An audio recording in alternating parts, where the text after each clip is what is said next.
All right. How you guys doing?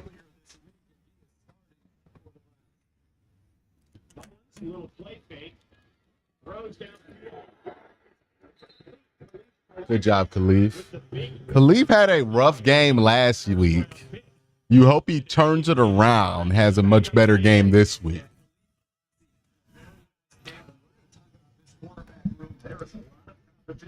He had a big night to end the number one offensive Minnesota Vikings. Their 2-minute drill off of Sam Darnold, a long, lean man corner, and they like him a lot.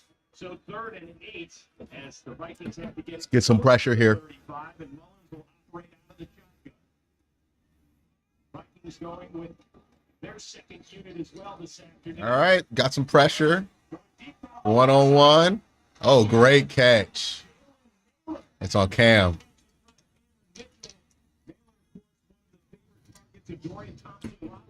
Back at Foreman High School in Las Vegas. That's where the teammate of Seth Tillman and DTR there. And that's this good play by Naylor.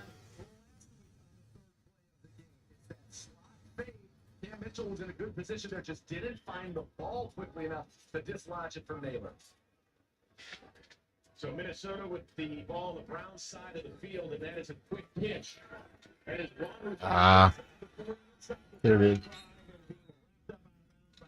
Williams, a safety who just got here this past week. Speaking of this week, I called the second-round pick out of Ohio State. He, of course, was arrested on Monday night, arraigned Tuesday at the Avon Lake Division Court. Pleaded not guilty to 1 count of domestic violence. He was released from jail after posting bond, scheduled back in court on September 10th. The Browns say they released a statement. They're going to allow the legal process to run its full course, but he is playing this afternoon. All right, they're getting gashed a little bit on the ground here. And this is kind of what we saw against Green Bay. No push in the interior of that defensive line. You got Kamara. Got to keep pushing. I mean, we talked about this before. You're going to be able to run the ball a little bit on the Cleveland Browns, just inherently. But still. Second season as the Browns defensive coordinator, voted the assistant coach of the year a season ago among his peers. Mullins, pressure, stands. Oh, almost intercepted, Khalif. Again, having a great season. Remember, he was got by the Kansas City Chiefs at the 53-man touchdown. Yeah, I need a haircut. I've been neglecting my haircuts.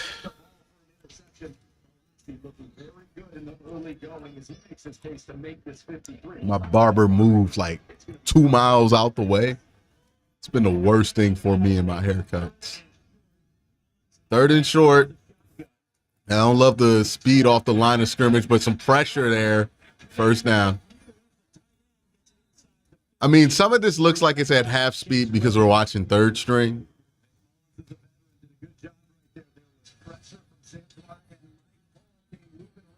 Was going to get him, but Mullins hung in there and found the soft spot before Chase Williams, making his NFL debut, was able to come in and get the tackle. Nick Mullins, you will remember, Browns fans, made a key start for Cleveland back in the 2021 season. About 20 guys were out because of COVID. It was a game that was moved from a Saturday start to a Monday afternoon. Mullins looking at the left side, and he is good for a touchdown. So the Vikings just a week ago, take the opening kick and move right down the field. Yeah, that's good coverage right there and a better good play. Who's that? Let's see. Nice route. Hitches up. Good hand fighting. Good job there. I mean, I'm pretty sure it's fine. Starts with the touchdown there. Tony Brown was in good position, but he's got to get his head around. But sometimes just a good good coverage, Chris. Y'all cracking me up, man. Somebody in the chat's like, "Oh my God, Quincy, randoms are tapping on us. We're cooked." Dog, they're tapping on other randoms. Like the Browns have randoms out there right now. Like they might as well be procedurally generated characters that they have on the field right now because like these dudes ain't gonna be playing that much during the season.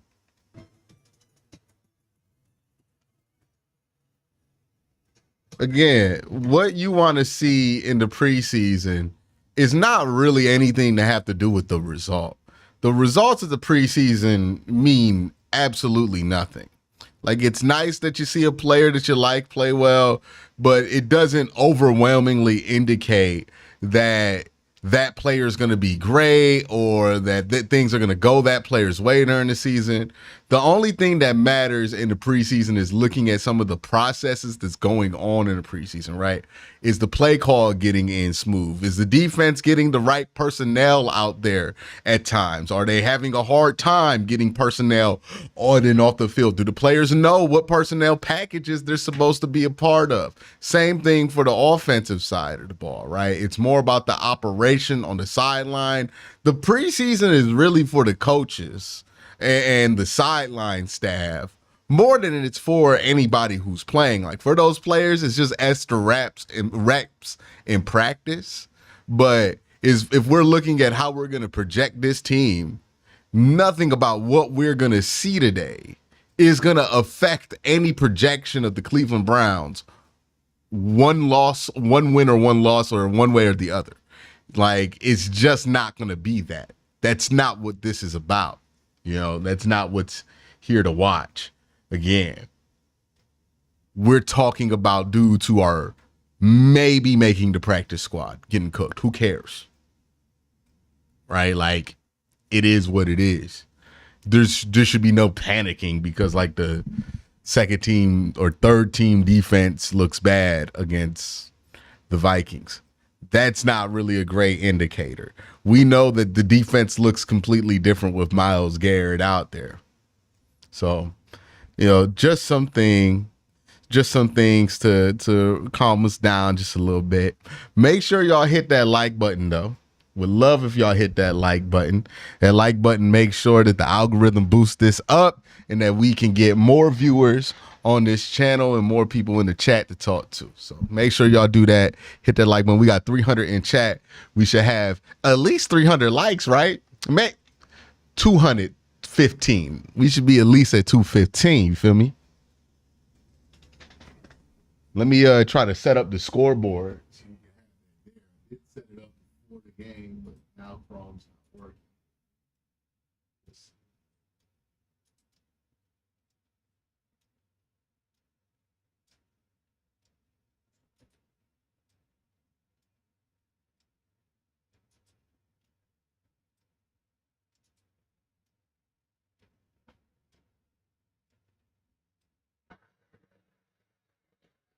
Is returnable, takes it at the 10, or off and running. Gets it up to the 30, runs into his own man before being dragged down at almost the 31-yard line. Time right now for our quarterback profile, brought to you by John Carroll University, building inspired futures. Y'all gonna make me. Big win. Right. We saw him on this field beating the Pittsburgh. So I'm going to watch left tackle pretty hard in this preseason game. Notice that James Hudson is playing right tackle right now. It's something we talked about during the year, during the preseason. I don't think James Hudson's really being tried out at left tackle. I just think they're evaluating him. Fetty in at left. Nice pocket. And don't love that decision. Even if you're going to get rid of the ball or throw it away, it doesn't make sense to throw it 3 yards behind the line of scrimmage there. You want them to at least throw it out of bounds. Protecting your everything. Speaking of protection, James Hudson, who spent most of training camp on the left side. It's one decision, though. It's pushing.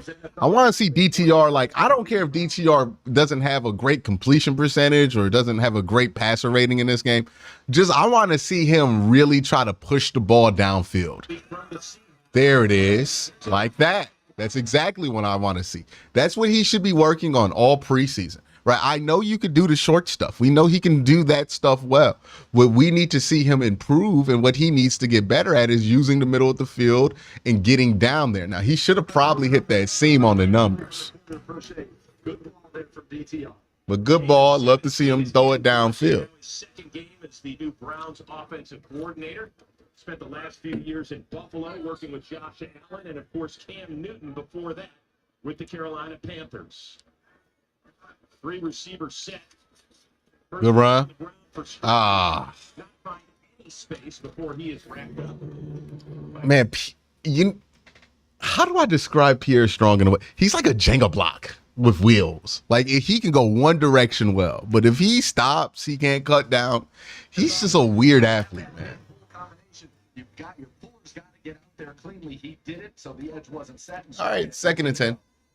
Find a pair of rookies at guards this afternoon. You got Zach Sinter on the right side, the 3rd-round pick out of Michigan. Javion Cohen, undrafted rookie free agent out of Miami on the left side. DTR. All right. Nice. 3rd and short.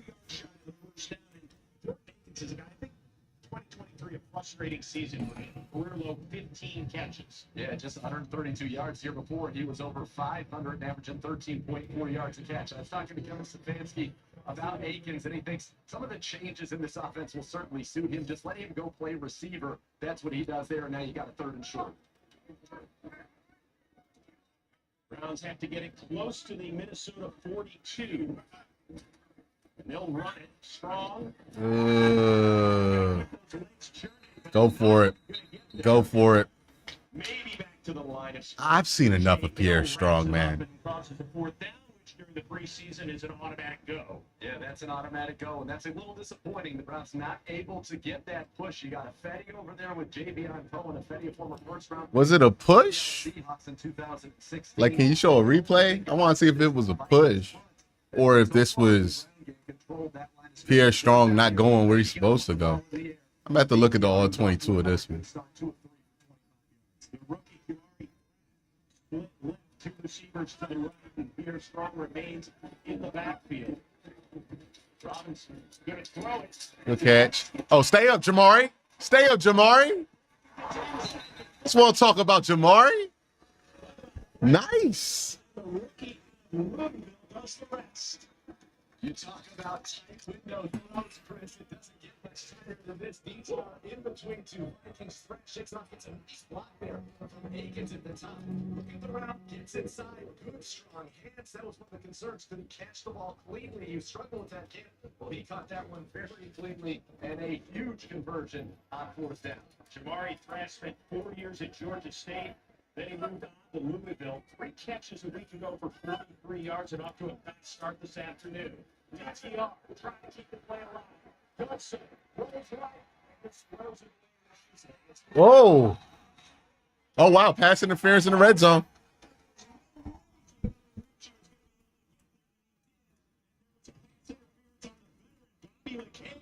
Yeah, so Ricci was actually in the end zone alone for a while. You could see DTR almost from up here saying, "Can I get that out there?" Pass interference. Defense, number 48. In the end zone. The ball in place of the 1-yard line. First down. But then he said, "You know what? One-on-one, let's give him a shot. Ricci, the bigger body, maybe he could body up McCain. You get the pass interference now, 1st and goal for 1, and here comes the hammer, Deontay Foreman." The Browns now in the red zone presented by Mint's Pasta Sauce. Mint's True Sicilian Pasta Sauce made with more flavor, more premium ingredients, more time, and more sauce. Foreman lined up behind DTR. He'll get it. Oh, come on, Foreman. I think he got there. Inside the 1. I would like to point your attention to the fact that look at the situation that Deontay Foreman's in. It's the same exact spot where they would have played Kareem Hunt last year. Short yardage situations. It seems like that's the plan for Deontay, is he's going to do what Kareem Hunt did last year. So you got 2nd goal inside the 1 now as the Browns have inched closer. Foreman remains in the backfield. Wood split left. Brown split right. And now Woods moves in toward the line. Foreman again. And he's got to be in.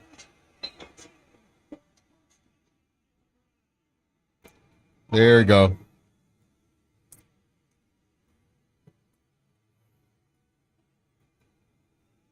Much better.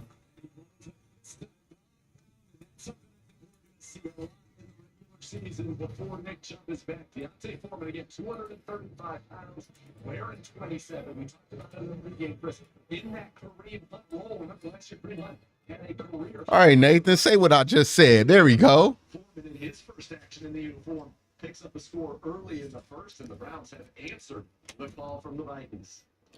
Kane York on for the PAT, but Nick Blakeman, our referee this afternoon, holding up play for just a second.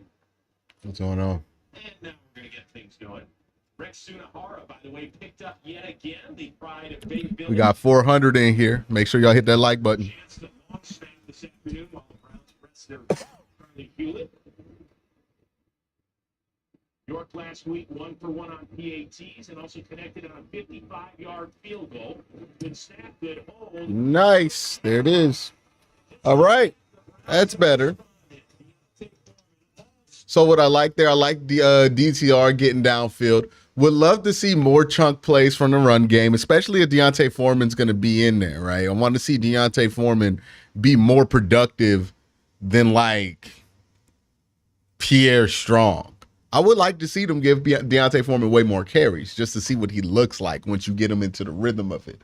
I honestly don't understand why they're still playing Pierre Strong.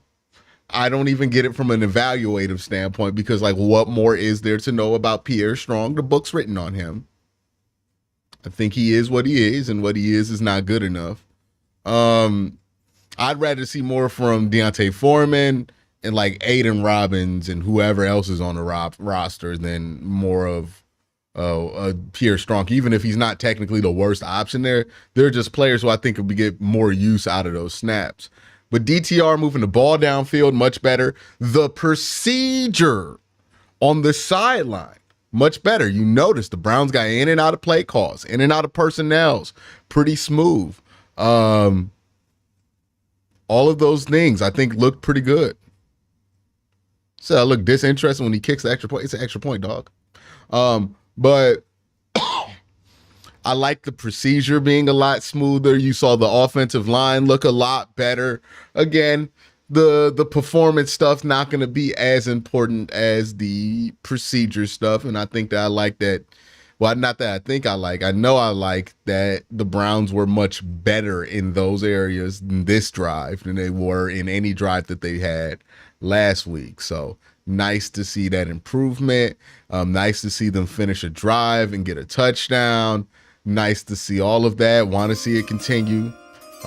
We got a super chat from CTG Cement who says, is James Hudson out there good or bad news? It depends on where you were. If you're somebody who thought James Hudson should start at left tackle in case that Jed Wills is not ready to start the year, then this is not news that makes you think that he's likely to continue to do that. But if you're somebody who was worried about James Hudson starting at left tackle, if Jed Wills were to be out there or something else or be out for a game, then this is good news because it tells you that James Hudson's not the backup. They're just testing him out.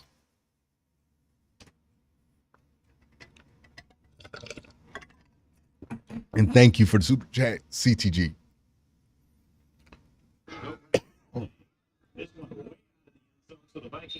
Man, Cade's not good at that.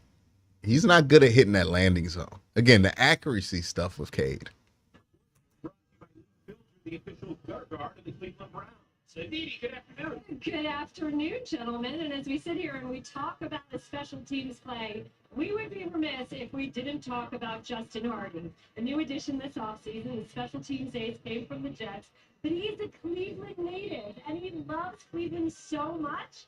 He has 2 tattoos of Cleveland. One is the skyline on the back of his left arm. The other one says Cleveland 216 on the inside of his arm. And no surprise, Chris, his all-time favorite player growing up is Josh Kurtz. Absolutely. One of the great special teams aces, Okay. actually in NFL history. Nick Mullins still out there against Christian Jackson for a gain of about 7 or so. The good news is even without starters, DTR's played certainly in the league. Last year has a win. Mullins has started 20 games, and he's a guy that's All right, we're tied here, top of the first, 7-7. plays for the defense as well. Got a super chat. Hey, Q, would you say the rest of the league / other teams fans look at Kevin? I know coach of the year, but I gotta make the font smaller on that. The screen to Wanwu, but a great blitz by the Browns on that play as Mama Diabate. Reed, people hear Reed, Shannon, Harbaugh, and they think certain things. I would say the rest of the league, I mean, there are some people, if the more deep in analytic circles people are in, the more I think they think of Kevin. I think they think Kevin's a pretty good head coach. I think they look at him the same way they look at like a John Harbaugh. Not necessarily an expert tactician like a Sean McVay or Kyle Shanahan or even a Mike McDaniel. Oh, they blitzed. Then get home. You know, but they look at him as a good coach. You know, I think that's where he's at, you know. They picked up the blitz, although Cam Mitchell almost got in late blitzing off of that left side. They were able to run a clear out to Tony Brown deep in the field. The linebacker Devin Bush couldn't get into that flat zone quick enough. And it's a nice pitch and catch from Mullins, who's off to a good start. 5 of 8, 71 yards and a touchdown. All right. 6-minute Wanwu gets submarine. Winston Reed, the undrafted free agent out of Weber State. That's good. Let's get this set. At that school. And there's a lot of youngsters, a lot of undrafted free agent guys that we're going to be seeing this afternoon. And there's a few injuries in that linebacker room that we got to keep an eye on. Yeah, we certainly do. Tony Fields should be back soon. He should be back soon as well. But those two got Cam Mitchell, Khalif Felici on the left side. One-on-one up top with Tony with the center running back motion. Gotta get pressure, man. Good tackle. Oh, are they gonna call that? Are they gonna call that a hip tack? What are they gonna call that? We'll see if that is indeed the infraction. What's the penalty? Once again, here is Cleek Blakeman, your referee this afternoon. It might be a leg whip. It would be the only thing I can think. You're allowed to go tackle guys and to go low on a bigger play. Personal foul, tripping, defense number 38. What? Penalty from the end of the run. That's not a thing. The chains, an additional Tripping on a tackle? What's going on in the linebackers room? Of course, congratulations to JOK. That was a bullshit flag. I think he just threw it because he felt like it was something and didn't want to pick it up. That's not tripping. He is truly a pro. Whatever. Don't make him double down on it. You're looking at those top 3, Diabate and Bush, I think, kind of on the roster. They love Mookie Watson, their rookie. But Winston Reed is a name to watch. Another missed tackle. Who missed that one? I think that was what, Tony Brown? Last year, special teams ace, heat-seeking missile tackler. You mentioned how productive he was at Weber State, and so he's a guy that I think certainly could end up here. Tripping is great. Usually they call tripping on like offensive linemen. Yeah, Reed went to Weber State as a walk-on, ended up as a team captain and second in the school's history in tackles. 2nd and 4. Big pitch. Good coverage. Good coverage. Good coverage. Good coverage. You could tell it's good coverage. If you ever see that linebacker engage with that running back, that means they sniffed that thing out. And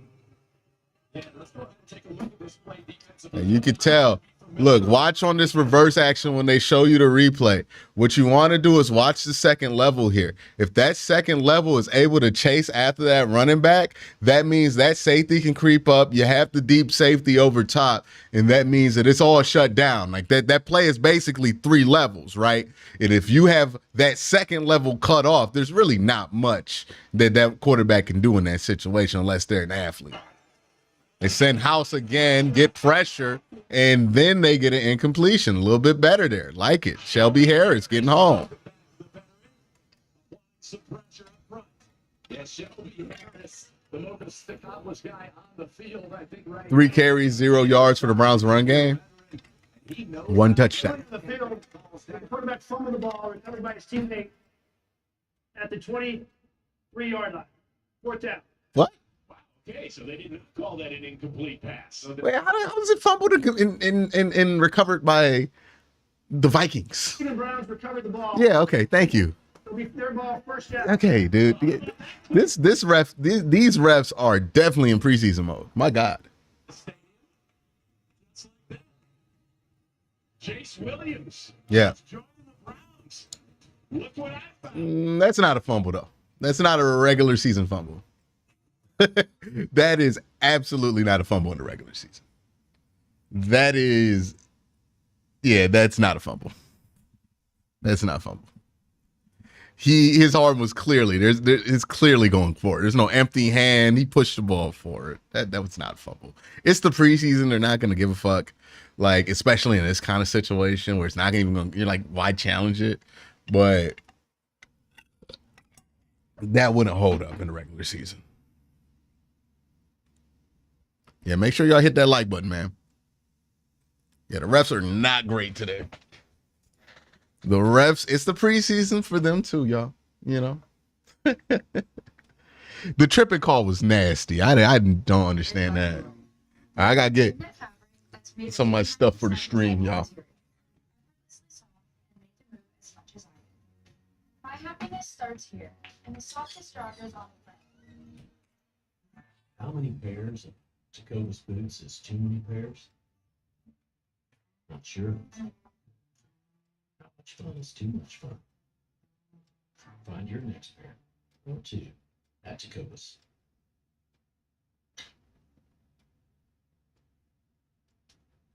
"20 seconds a week to lose 20% of your weight in a year with diet and exercise. That's the power of GLP-1s through Row. Row helps find the medication that's right for you, based on cost, availability, and your weight loss goals. Losing weight with GLP-1s is possible through Row.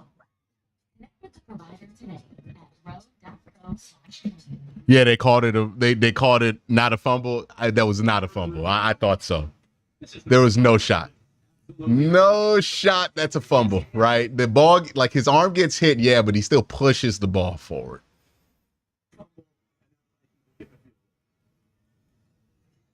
Right, reversal. It is preseason for everybody out there. We're all getting our work in together. That's right. So Will Reichert, the rookie, the 6th-round pick out of Alabama, who's the NCAA's all-time leading scorer. This is his job. He has no competition in camp.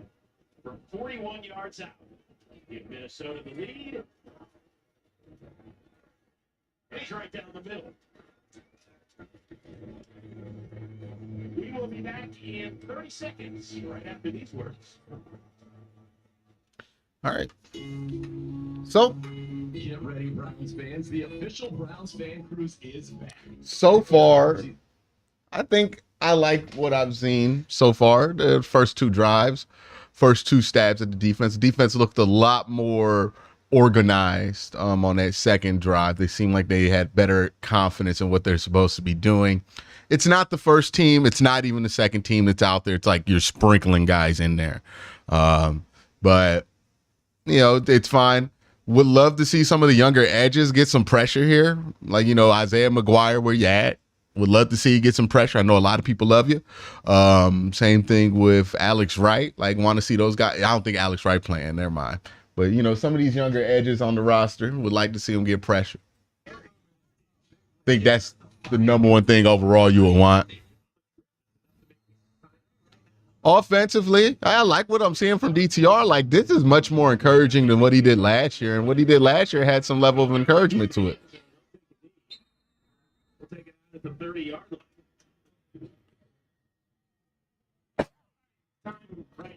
What I like about the new kickoff so far is that it does add a level of skill on the kickoff, right? Because usually the kickoff is just about kicking that shit all the way through the back of the end zone. Now there's more emphasis on hitting that 20-yard target line. So, you know, you got to have an accurate guy back there doing your kickoff. So I like that. This draft, the receiver told us that Steve Smith actually came and met him at the combine, met him at the pro day, and to this day, they DM and he's given him tips. And so far, Jamar Thresh is off to a very good start. Dorian Thompson-Robinson staying in the game. That's strong. There we go. Space, getting up toward the 30. And what's the penalty? Indications are holding. Yeah. Holding offense, number 65. 10-yard penalty. It's on Ifedi. First down. That is today's left tackle, the veteran, Jermaine Ifedi. Time right now to check in once again with the Dean Kinkabwala. Chris, we just heard Nathan Zagura mention Steve Smith being at James Thrash's pro day, but it's actually Jamari Thrash's pro day, excuse me. It's actually more than that. Every year, Steve Smith evaluates about 80 college wide receivers. He loved Jamari Thrash's tape from Louisville. He loved how fluid he was. He loved how smooth he runs his routes. The way that he sinks his... All right, Giovanni. Way to catch the stick.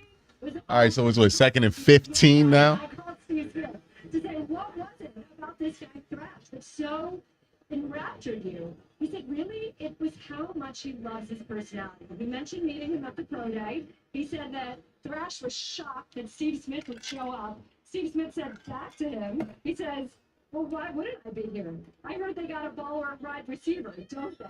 So now look, it's not just Steve Smith who's brain Jamari Thrash is trying to pick. All right, 2nd and Earlier this 14. week, after he had that monster first All out. I don't think they're coming. I think they're bringing 2 back. No, they all came. Got rid of it quick, smart. Yes, they broke down the entire tape. He said Cooper gave him great advice on how to be more There's decisive. a couple times here where they've blitzed DTR and his throw, I mean, he makes the right decision to get rid of the ball quickly. It's just the throw he makes when he does that is not great. Steve Smith Sr., who of course has been a semifinalist before in the Pro Football So, Hall of Fame. look, he's going to be out there a whole half. I want to see them blitz him again and then him get a good one out there. That's where you want to be. You want to be on the good side of Steve Smith. Back-to-back completions as the Browns back You got it. 11. There's a toss to Akins. He's going to be wrapped up about 4 yards shy of the first down. Rouge Hill has been all over the place here in this first quarter. And they're going to punt. Asamoah, so on the stop, and so we will have our first punt of this afternoon's game. Yeah, and that's going to go back to that first down play. Kevin Stefanski's going to say, we can't get behind the sticks. And it was the hold on Jermaine Ifedi, even though he had 3 straight completions from DTR to Giovanni Ricci, Pierre Strong, and Akins. They got you 14 yards, but you needed to get back all the way up there when you're at 1st and 20. You needed 20. That's not enough. They have to punt. Corey Bajorquez on to boot it away to Lucky Jackson standing back. His the catch on the 3-yard line. Super wide. He's got a little bit of a lead before he gets back. He just wanted to do something. That was crazy. So the Browns need to stop down 10-7 with less than 2 minutes to go in the opening quarter. Who does All right, DTR. Couple things to improve off that drive. I think, I don't know, did he pre-snap see that they were going to blitz him and then throw it out, or did he just like throw the quickest route possible? I imagine it's probably got to be a better check when you see a look like that when they're sending 9. Like, you just want to have a better check than like a screen. But that might not be on him.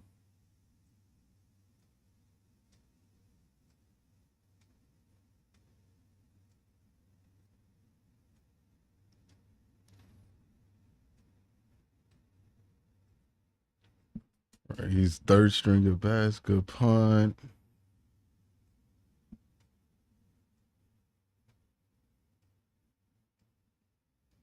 Y'all arguing about whether DTR should be the backup versus Jameis Winston? Don't kid yourself. No matter how good DTR looks in the preseason, Jameis Winston is much better.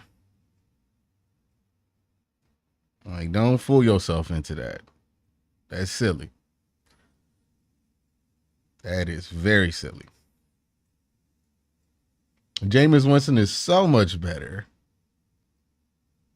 Jameis Winston is so much better than DTR right now. Like, maybe DTR develops into something that, like, the hope for DTR is that he could be a long-term backup for Deshaun Watson. Like, that's the realistic hope for it. So, like, the hope for DTR is that he could be Jameis Winston one day.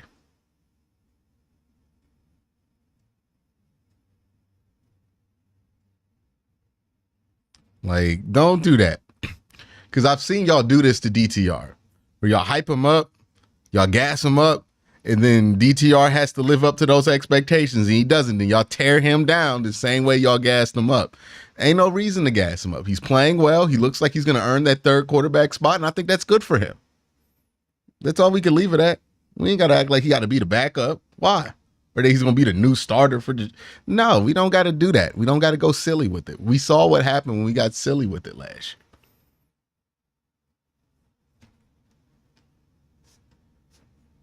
That man bought a Zenith. No, that's a shut.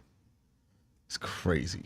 We'll look out the visor so the sun doesn't get in his eyes and we can really... You know how sweaty that motherfucker is right now. Sun 7, no pressure, easy. Chase Williams stopped him after a 7-yard gain. Good pressure there from Mike Hall Jr. And in fact, as you watch it right here, as he comes around, that should have been a hold right there. Grabbed a big hunk of him and turned him around. Mullins to hang in the pocket and make a throw. But that's a couple good pressures already for Mike Hall in the early going. Yeah, we've seen the Browns come out with different looking defenses, a couple of blitzes as well. Second and 3 quick. Mike fell. Good tack. Oh, he was right there. Woo! This is preseason tackling right here. One of the things about not playing dudes in the preseason, you're gonna see that in the regular season a couple times where you're gonna miss some tackles. Jones this year, Well, yeah, that's what I haven't tackled in a while looks like. Yeah, you'll see him and they've got a guy they like who was drafted a couple years ago, Ty Chandler. As well. Like one of the things that you see a lot whenever you watch these spring football leagues is guys who haven't played high level football in a while and they fumble like every time they get hit. That's just a consequence of not playing that much football, right? And it's Wanwu again. It's the 35 up near the 40. It's a little bit shy. Ika and Hall got to get a little bit more stability going in that defensive interior. They're just super malleable in there. No. Siaki Ika, we really need to see him take a step forward. Struggled in his rookie year. Right there, got a little bit blown off of the ball as well. And he's a guy that when he's out there, you expect him to be able to occupy two blockers and allow other players to make plays. Wanwu again. Dude, Ika has no awareness of where the football is. Given Bush in on the stop with Diabate. No awareness. He just Ika just gets off the ball, puts his hands in somebody's pads, and just stands straight up and has no awareness of where that ball is.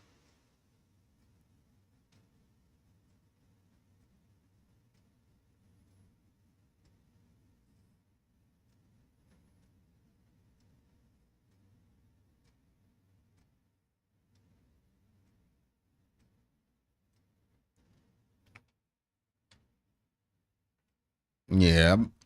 I mean, Mike Hall, I expected Mike Hall to be a liability in run defense early in his career. That's just, he's 20. He's a pass rush first defensive tackle. I put the comp for him to be like Larry Ogunjobi. He's just never going to be a great run stuffer unless he makes a huge leap in his game. I don't expect Mike Hall to do anything in the run game. Siaki Ika's whole purpose on this roster is supposed to be run stuff.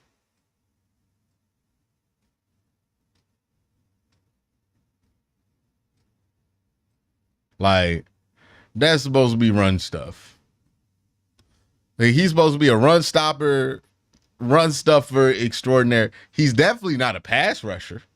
We saw that. They done blitzed 7. He ain't got close to getting home once. So, if it comes to run stuffing, can he run stuff? I don't know, man. I don't know what more there is to see. A lot of this stuff we felt like we knew from watching his film in college. Because the film indicated that he was not going to be a great run stuffer or win a lot one-on-one in college. He didn't project well because he has small arms. He wasn't that strong, but he only won off strength in Baylor.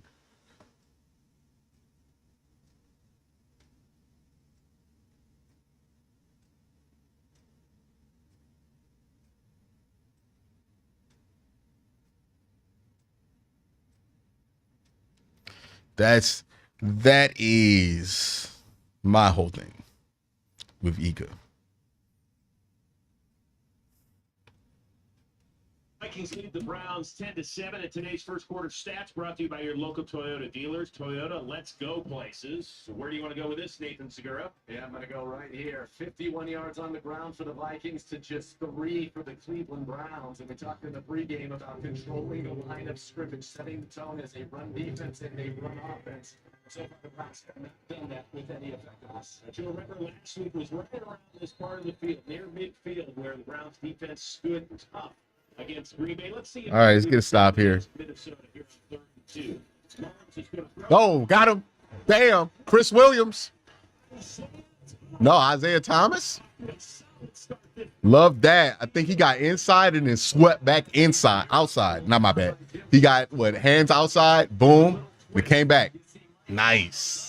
He takes away 2 of the blockers. Isaiah Thomas, he loops underneath for the big sack in the Browns have 6 NFL quality defensive ends. Thomas, 2 years ago as a rookie, had a sack on that Monday night game here at Cleveland Browns Stadium against the Bengals. A very nice play there, and now the Browns will get the ball back. Big Myles Garrett enjoyed that.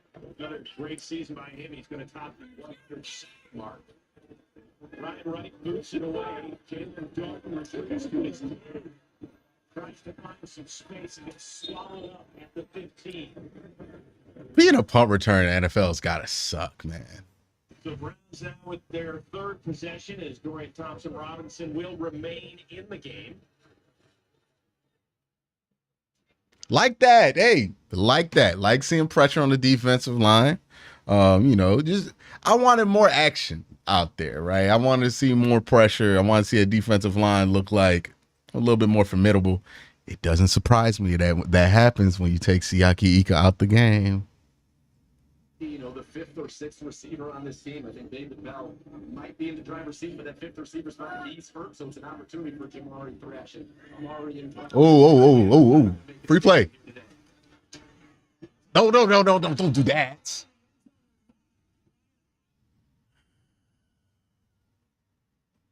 That he was initially hit at the 1 yard. Boy, they be giving you all kind of bail when it comes to safeties these days, because that felt like one.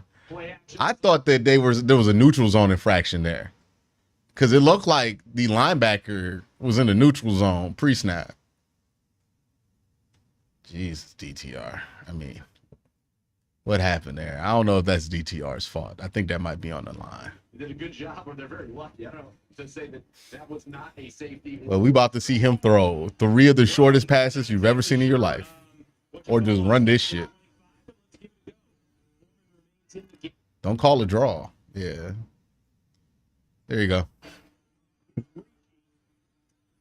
He's going to do that one more time. Local guy, grew up in Toledo, graduated from Ohio State, and then moved back to Toledo for some post-grad work. Man, his parents both played at Toledo. I think they thought they had a free play because it looked like there was a neutral zone infraction. Well, I don't think that's what happened. I thought they had a free play. The DTR had to take the underneath for the reach. 3rd and 18. Same play, stick, throw it. Nice little stiff arm. To the 14, still well shy of the first down. So not exactly a thing of beauty.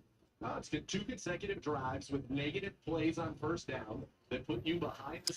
This is something I talk about. Nathan Segura brought it up on the broadcast here. Look, what I'm worried that the Browns could be if this run game is not what it needs to be by the start of the season without Nick Chubb, is one of those teams that either they can score like they did on that first drive when they're getting ahead of the sticks and they get some breaks and they stay ahead of schedule, or they could be one of those teams that can't recover from getting a penalty or a sack, right? The Cincinnati Bengals are like that. You could be a good team and be like that. It's just, you don't want that to be something that's still happening once you get to September. I mean, not September, to December and February. I'm with you. I'm Libby Dunn, All-American gymnast and Biore athlete. When you travel and train as much as I do, you find happiness where you are. On the mat or on the sand, movement and comfort are essential. That's why I live in Performance Joggers by Biore. Made from dreamnet fabric that's made of 89% recycled materials. Effortlessly soft and made to move as much as I do. My happiness starts here, in the softest joggers on the planet. Okay. Those last two drives by the offense, I mean, look, you get behind the sticks, it's not going to be great for you. And they got way behind the sticks. First play. I think they were trying to get a deep shot there. I think they were really like going to go play action, roll around, get a deep shot. I need to look at the tape to see what broke down there.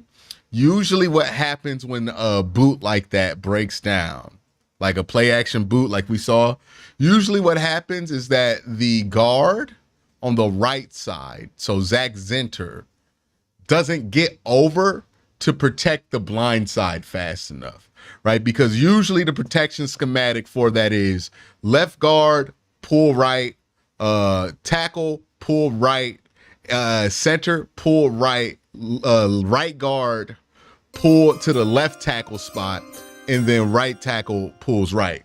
Usually that's what you do because you want it to look like it's run action, where you're pulling a guard and you're going to run to the C gap, but then you you basically run towards A gap with the play and the flow of the play to kind of take advantage of the defense and the linebackers pulling away there. So usually what happens when a play like that breaks down is the guard, the right guard, did not pull fast enough to get there. It's going to be interesting to watch because I remember one of my concerns about Zach Zinter, and we had a super chat, second Jerome Ford to the Saints for Kamara. Yeah, I don't think that's a trade that's going to happen. Or I don't think they're going to do that for that price. That would be, I don't think the Browns would trade a second and a player for him. Like, that's crazy. Partner of the Cleveland Browns. But anyways, usually that's what happens is that the guard doesn't pull over. We were worried about the athleticism of of Zach Zinter. So interested to see if that's what happened because that's usually what happens there. Now, if he just slipped or something and that's why he didn't make it over, that's not a big deal. If he could not physically get there fast enough, that's a little bit more concerning. All right. Too much time. Good coverage. Chase. Great job by Williams, who just joined the Browns. He hasn't even been here a week. Started his career at USC, finished at San Jose State, 6 college. Does anybody see an inkling of a different offensive scheme? Brother, if you look at how they line up, it looks way different. So, yeah, even the vanilla stuff, it's vanilla. They're not gonna run any trick plays or anything like that. But the concepts, the packages that they're running these concepts out of, the formations that they're running these packages out of are completely different than they did last year. I mean, that was obvious. Jim said he liked to turn Inca into from a dump truck to a Ferrari. Anthony Schwartz was fast like a Ferrari. Maybe the new Schwartz mission is accomplished. I don't know, man. And certainly it's been effective getting near the quarterback. All right, Chris Williams at edge here.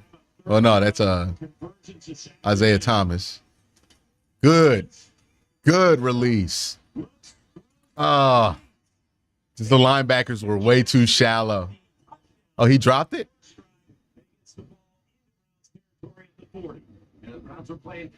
Way too shallow. These linebackers were sitting. Good pressure on the line of scrimmage. I like that. Thought that you got a nice rush from both edges there.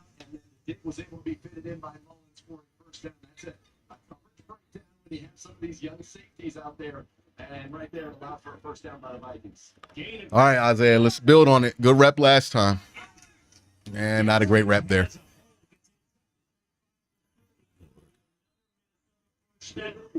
Isaiah Thomas, abysmal rep. You see no starters and a lot of their guys that are the second unit even on that front line are not playing. No, but that's too big of a hole right there. I think Jim Schwartz would be the first one to say we have got to do a better job of maintaining our gaps right there. Browns getting pushed and allowing for those big holes. They got to pay attention to where the ball is. I mean, it looks like a lot of guys who are used to practicing Because, like, look, how many times somebody on the defensive line will be, and this is just preseason football, so this is not a big criticism overall of Jim Schwartz or anything like that. But look at how many times, and this is just how you can tell it's preseason football, the Browns have guys who get pressure on the line, and then, like, they're just worried about getting pressure and stacking up, and then, like, they just run by them because they're not thinking like it's a game subconsciously. They need to flip into game mode here. I seen that happen to Ika. I seen that happen to Isaiah Thomas. Ika got turned around. Oh my God! Immediately after the ball got snapped. Good job there by the other. That was Jeremiah Martin. Second straight week, we saw a good rush on a similar play by Martin. Absolutely, and Mark's got good closing speed. He was first team All Pac-12 in 2022. Was able to get out there with Mullins, and the reason he has the whole look at all that good coverage down the field. Good job. Williams, Winston Reed, right where they needed to be on that levels concept from the Minnesota Vikings. So 3rd and 3. Gaskins remains in the backfield. Mullins. They didn't do the twist right. Just enough for the first down as he beat Winston Reed to the spot. Third down's been a problem for this Browns defense in the early going here against the Minnesota Vikings. It's 2 conversions on this drive. Got the twist right. And that's too easy. Winston Reed's got to be able to push up a little bit more on that route and not allow just really a flare out to the flat for the first down there on 3rd and 3. But Mullins on 3rd down has been very effective. Browns can get that pass rush on that 3rd down, force the ball out of his hands quicker. All right, Chris, you looked good last week. Let's see something here. By the way, all 4 of the defensive linemen out right now are not going to make the team more than likely. Oh, good. Good stick. Who is that, 26? Like that. Because the way Isaiah Thomas won on the edge there and forced Gaskins to cut it back. The Browns were flowing downhill on there, but weren't able to wrap up and make the tackle. But Isaiah Thomas, again, another nice play for him. We saw that last week. I saw somebody made a comment. I know it's the preseason, but if this is the depth on our defense, it's going to be a long season. Remember, y'all, DTR is starting. That means this is not first string. This is not second string. These are guys who are pretty much, like, for the most part, competing to either be, almost got an interception, competing to be on the 53-man roster or on the practice squad. We are not talking about a lot of game day active players. This is not a preview of the depth of the Cleveland Browns defensive line, of their secondary, of anything. If we get down to anybody that's playing on this depth chart other than, like, Khalifa Lisi and Cam Mitchell, if we get down to that, we're probably signing somebody off the street. We're not even going with these guys. This is not going to give you any indication on what the defense is going to look like. Because there's maybe 4 guys that are playing today that might get any type of reps, sack right there, that might get any type of reps in a game.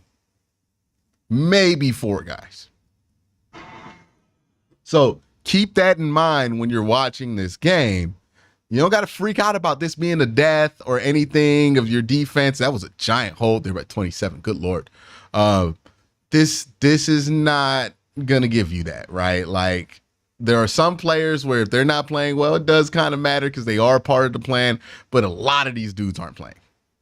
And it's not just the starters. It's a lot of your key backups, too, that aren't even playing in this one.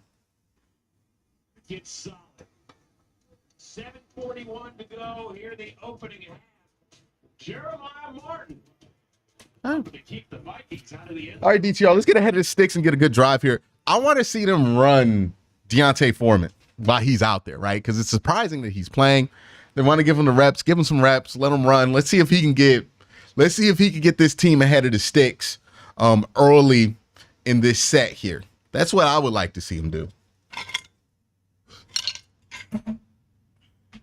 Take advantage of having him out there, right? He's one of the players that are going to have a significant role that is playing in this game. So let's get him out there. Let's get him ahead of the sticks and put the offense in the right position so we can get some good reps going on offense.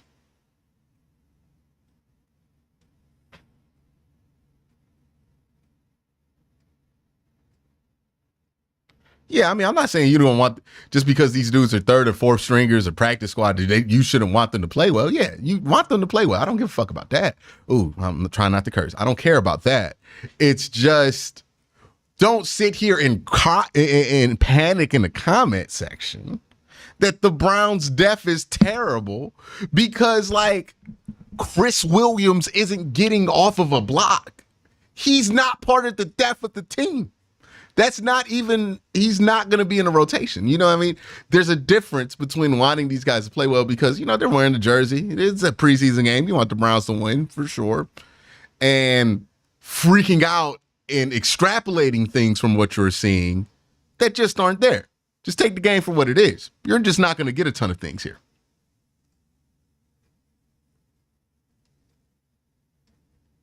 Yeah, maybe Halisi, Cam Mitchell, Hardy? Hardy's not going to play corner for this team unless it's like an emergency. He's a special teamer. Mike Hall might get some rotation during the season, and Shelby Harris. I don't even think Devin Bush is a lock. I think he's a special teams guy. It's like I'm counting 4 guys. And Shelby Harris already got a sack. We saw Cam Mitchell look good. We've seen Khalif Alisi look good. And who else is Mike Hall? Mike Hall ain't done nothing yet, but that's fine. Mike Hall is probably not going to be game day active this year now. Would that be great? Hello, this is Nathan. May I help you? You want some single game tickets? Get them now before this place is sold out for a game this Sunday. That way. Opener 3 weeks from tomorrow against the Dallas Cowboys. Riker kicks it off. It'll be taken 2 yards deep, and he's going to return it. Okay. Damn. He is down at the 27-yard line. Welcome back, Nick Harris. A week ago, he was a Seattle Seahawk. All right, let's get something going. Let's get ahead of the sticks, y'all. This past week, along with a 7th rounder for a 6th rounder heading back to the Pacific Northwest because of the injury to Luke Whippler, who, of course, was Ethan Poston's scheduled backup this year. And so Harris, who spent the first 4 years of his career here in Cleveland, welcome home. Yeah, welcome back, Nick Harris. 40 games, 4 starts. He's played well whenever called upon. And last year, remember at times, he was the fullback in that short yardage situation for the Cleveland Browns. He played some fullback, and so hopefully he can be back in that battering ram spot as well. But great to see him back. Got to talk to him at the facility. He's thrilled to be back with his friends. Have gone back, you know, to where he played his college football up there in the Pacific Northwest. But he'll be back there next week.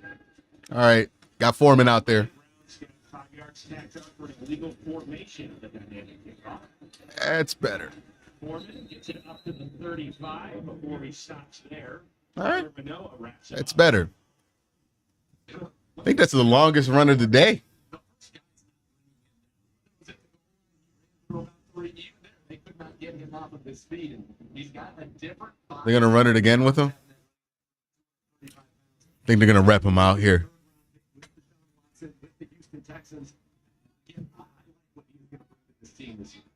Be interesting to see how they divvy up the carries come week 1. Of course, we don't know when Nick Chubb will return, but there are plenty of guys who carry the load, including this guy. All right. Foreman, who's put 3rd and short. you. And that is the one thing about the 9-year veteran is that Bet money they run stick and he throws the hook. explosive plays last season, a couple of 69-yard runs. It's going to be stick. He's going to throw the hook to the tight end. Many times there was some indecision.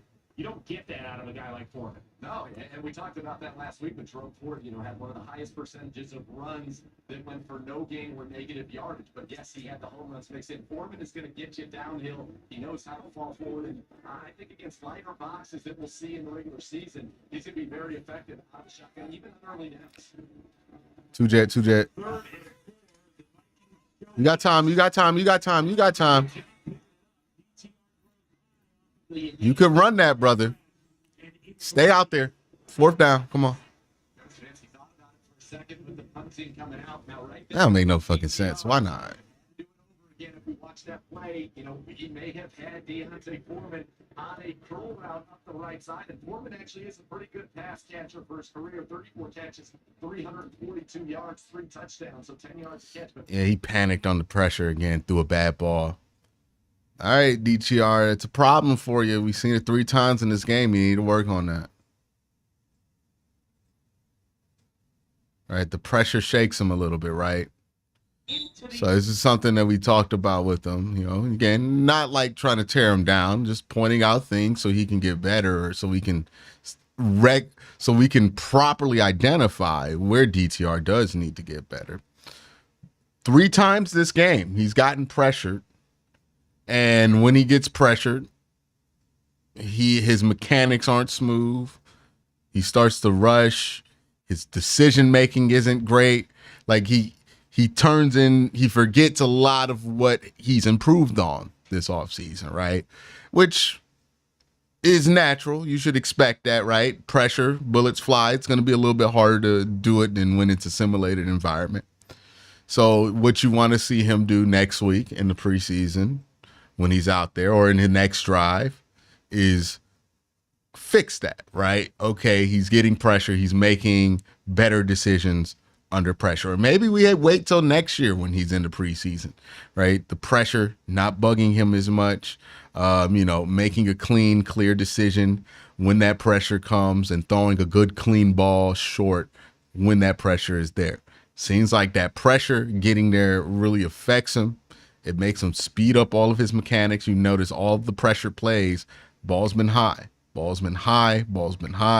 2 of those decisions have been bad, in my opinion, right? He threw a screen, 2 screens hot.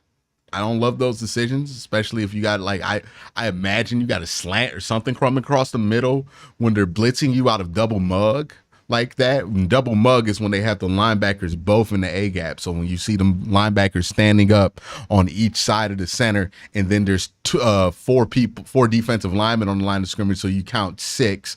That's called double mug, right? So you have double mug, 2 linebackers on the line of scrimmage. You know that either they're gonna have to haul ass to get back to their spots and do curl flat and all that, and get to their zone responsibilities or their man responsibilities, or you know that they're coming. Either way, the middle of the field's going to have some space. Why the hell in that kind of a scenario would you throw hot to a screen?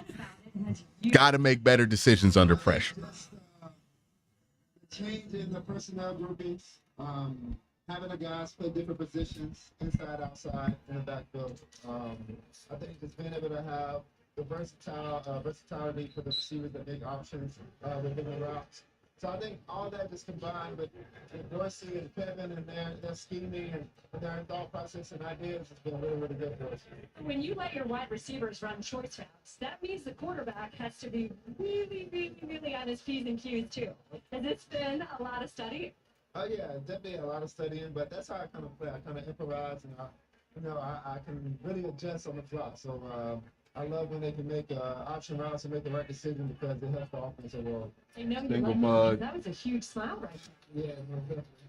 All right, well, when you talk about your wide receivers, Backside. some shining toys in that room. What's that been like, having Jerry Judy? Gonna be a penalty on velocity. It's amazing. Both of those guys, Southern guys, so I knew of them since they were in high school, and just the versatility. Once the ball in their hands, they can make something happen. So they're very special, very fast, and it's definitely going to be a great addition to the room. Let's talk about Cleveland. Year 3 here. Year 1 obviously was a little bit difficult. Year 2 was obviously also a little bit difficult with the injury. How do you feel about your fit now, and where's your comfort level? I'm very comfortable. I feel accepted to the city, this community. Been doing a lot in the community off the field, but also just on the field. I think everyone is just super excited and just really motivated for me to just have a full year with this team. And I'm super excited about it and just taking it one game at a time and just going to win a lot of games. Does it feel like home? Oh, definitely. I already bought my home here, so I'm good. Everything is smoothed out. Ooh, good run, Big Johnson. I'll sit here. That's all of the breaking news. So let's talk about this. You talked about the community. There's a high school football team, Glenville, that won its 2nd state championship and decided Deshaun Watson needed a championship ring as well. Can you tell us a little bit about that and your relationship with them? Yeah, the relationship that started with one of the high school quarterbacks, and he came on my podcast. We've been talking for the longest, and I think I had 3 or 4 high school quarterbacks that came in last year on my podcast, and all of them won state championship. So that's a positive thing. And then so once he won a state championship, I knew Glenville financially was having a little situation with that. So I wanted to give back and show my support to him and his team. And all the hard work that they did to get the state championship. So you bought them rings, and then they returned a ring to you. They surprised me with 7-7 tournament, so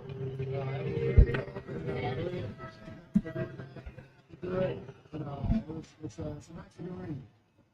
Can we go back really quickly that it has 3 quarterbacks that won the state championship? So now you're a quarterback whisperer? Is there magic? Something like that. Either me or Quincy is, so one of us, for sure. All right, let's go back to the football. Next week, we will see. Not me. Underneath the line. You're looking to accomplish when you do get out on the field. Really just getting back on the field.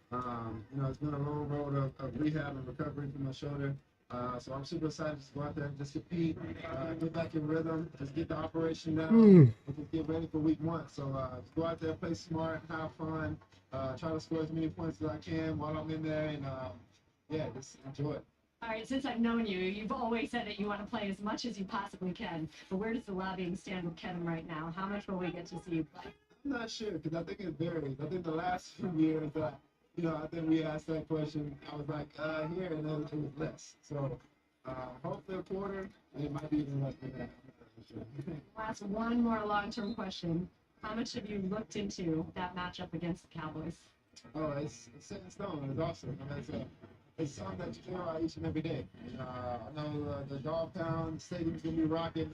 We're going to be excited and stoked. Tom Brady is calling the game. So, you can't get any better than that to start off the season. All right, Deshaun, we really appreciate the time. Thanks so much, and we'll see you next week. Aditi, thank you. Yeah, it'll be fun to see him out there. Last year he did play in the 3rd and final preseason game against the Kansas. He seems super comfortable. All right. Back to the game.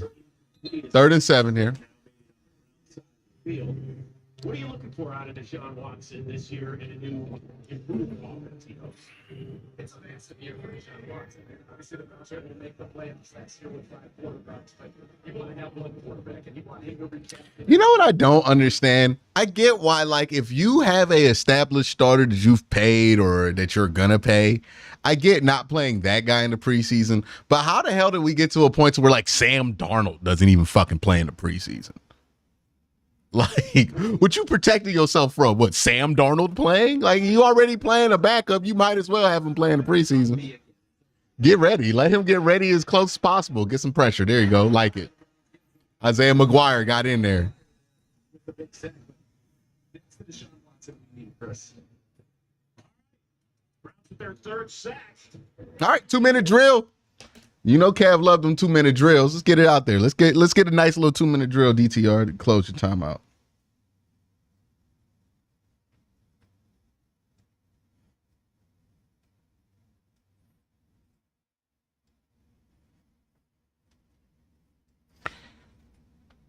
Yeah, the Watson interview, I mean, he seems pretty comfortable. That's about as comfortable as we've seen Deshaun Watson, so good.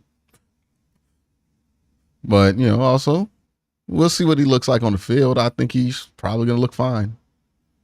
Didn't think he looked that bad last year.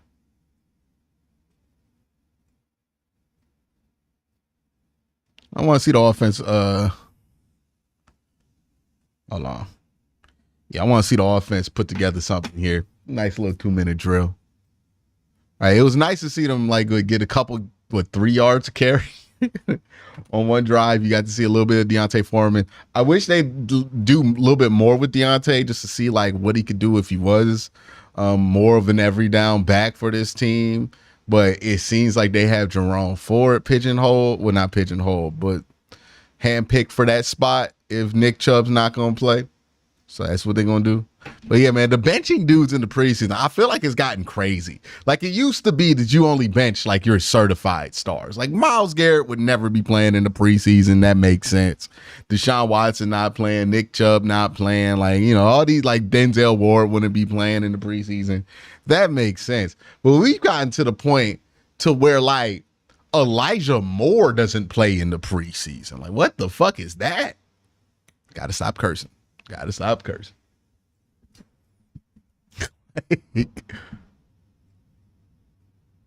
What are we doing? We just let this happen and didn't question it because we're we don't want anybody to play. We want everybody to be safe. We want certain players to play, but some of these dudes need to be out here. And this isn't just the Browns. This is the whole NFL don't do this. It's wild to me. Think we gone a little bit too far with it. You know? Bench your starters in the preseason. Okay, bench your key starters. That's cool. That's cool. That's cool. But your backup slot? Like, we bet you him. We worried about him getting injured? I don't know. You got to run some level of risk. Chief Meteorologist Mark Johnson, Trent McGill, Katie McGraw, and Phil Sable. They prepare you and follow through what Mother Nature impacts Northeast Ohio. That's your Power 5 weather team, only on News 5. Right now, the sun is shining. It is steamy here at Cleveland Browns Stadium. And the Vikings are going to punt. It's Ryan Wright. Trots onto the field. Shirt untucked, by the way. Clean it up a little. Jalen Darden back at his own 8. The Browns will have a 2-minute drill. Fair catch called for, and he takes it at about his own 6. As Dorian Thompson-Robinson remains on the field.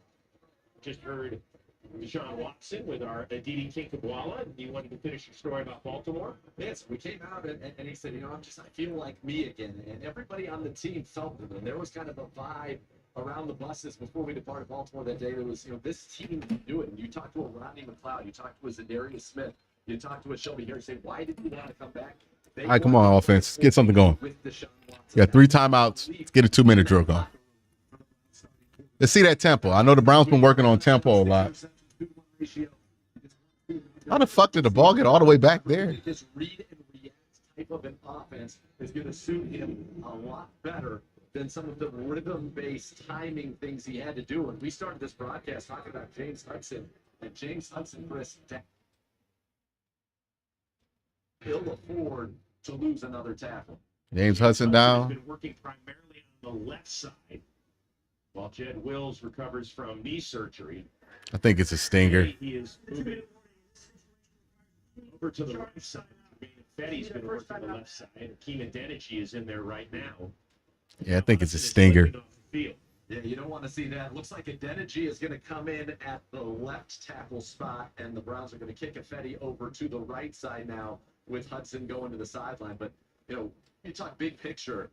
Yeah, I think he got stung a little bit. I think people in this organization right now, if you poll them, would be the most concerned about what's going on at left tackle, and when will we get Jack Conklin back? When will we see the former 10th overall pick in the draft, Jed Wills? Because Jack Conklin hasn't played left tackle since Michigan State. 2-time first-team All-Pro right tackle, but that's not his position in the National Football League. And so you'd imagine it would take some time and some reps to get him ready for the pass rush of the Dallas Cowboys on September the 8th. Yeah, you talk about Conklin. Back in his college days, he made 90. Hey, man, I'm just going to tell y'all right here. Jack Conklin coming off like his 15th ACL injury, playing on the left side for the first time in 10 years. Don't fool yourself into thinking that's a great plan. Oh, Foreman, let's go. All right. I'm excited. We back, y'all. We back. But what a nice move here. Nice job, Akeem Adeniji there, blocking. And then way to burst through that. Okay, nice little two. Get up, Giovanni. I know you ain't hurt. Come on. Yeah, you got stung. He's good. Get up. And he is going to head to the sideline. Look at this ball. There it is. Nice little anticipation ball over the middle, a little behind, but still love the anticipation there. Yeah, get it ball there. That's the first time I've seen DTR throw a football and not yam that motherfucker right into somebody's hands. Damn, I'm cursing again. Okay, stop it. I got to stop cursing. There you go. Get out of bounds, Jamari. Not college. We got two timeouts. Why are we switching out personnel?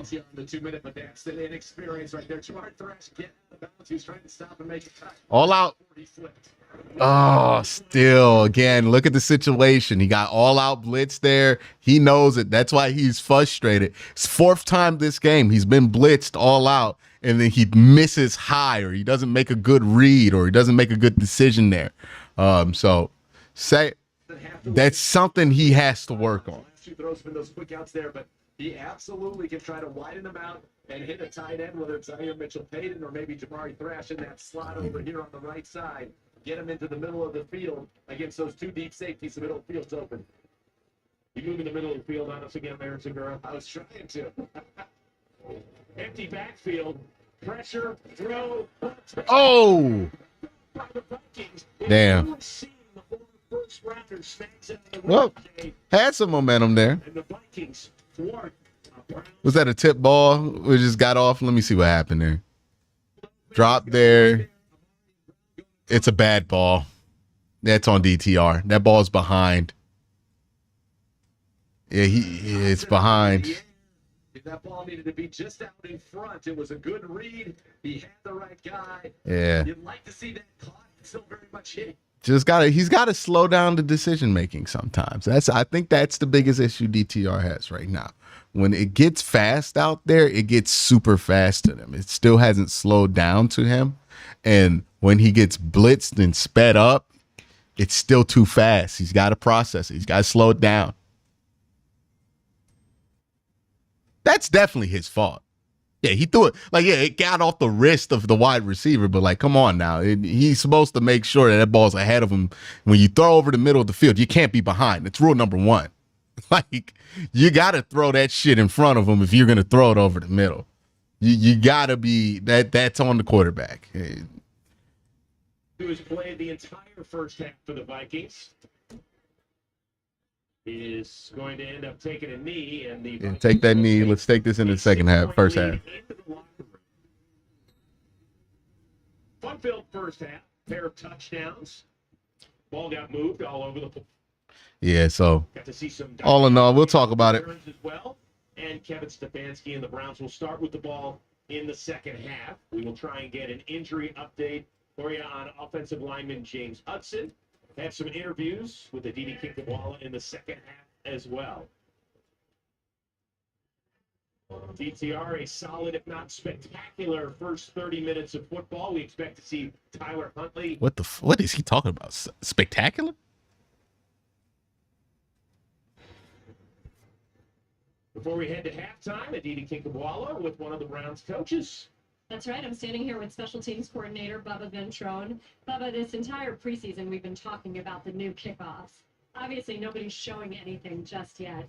But what is still for you that you're getting out of these games? So I like that Thrash is getting open. The separation is there for Jamari Thrash. I think you should be excited about Jamari Thrash from what you've seen out here.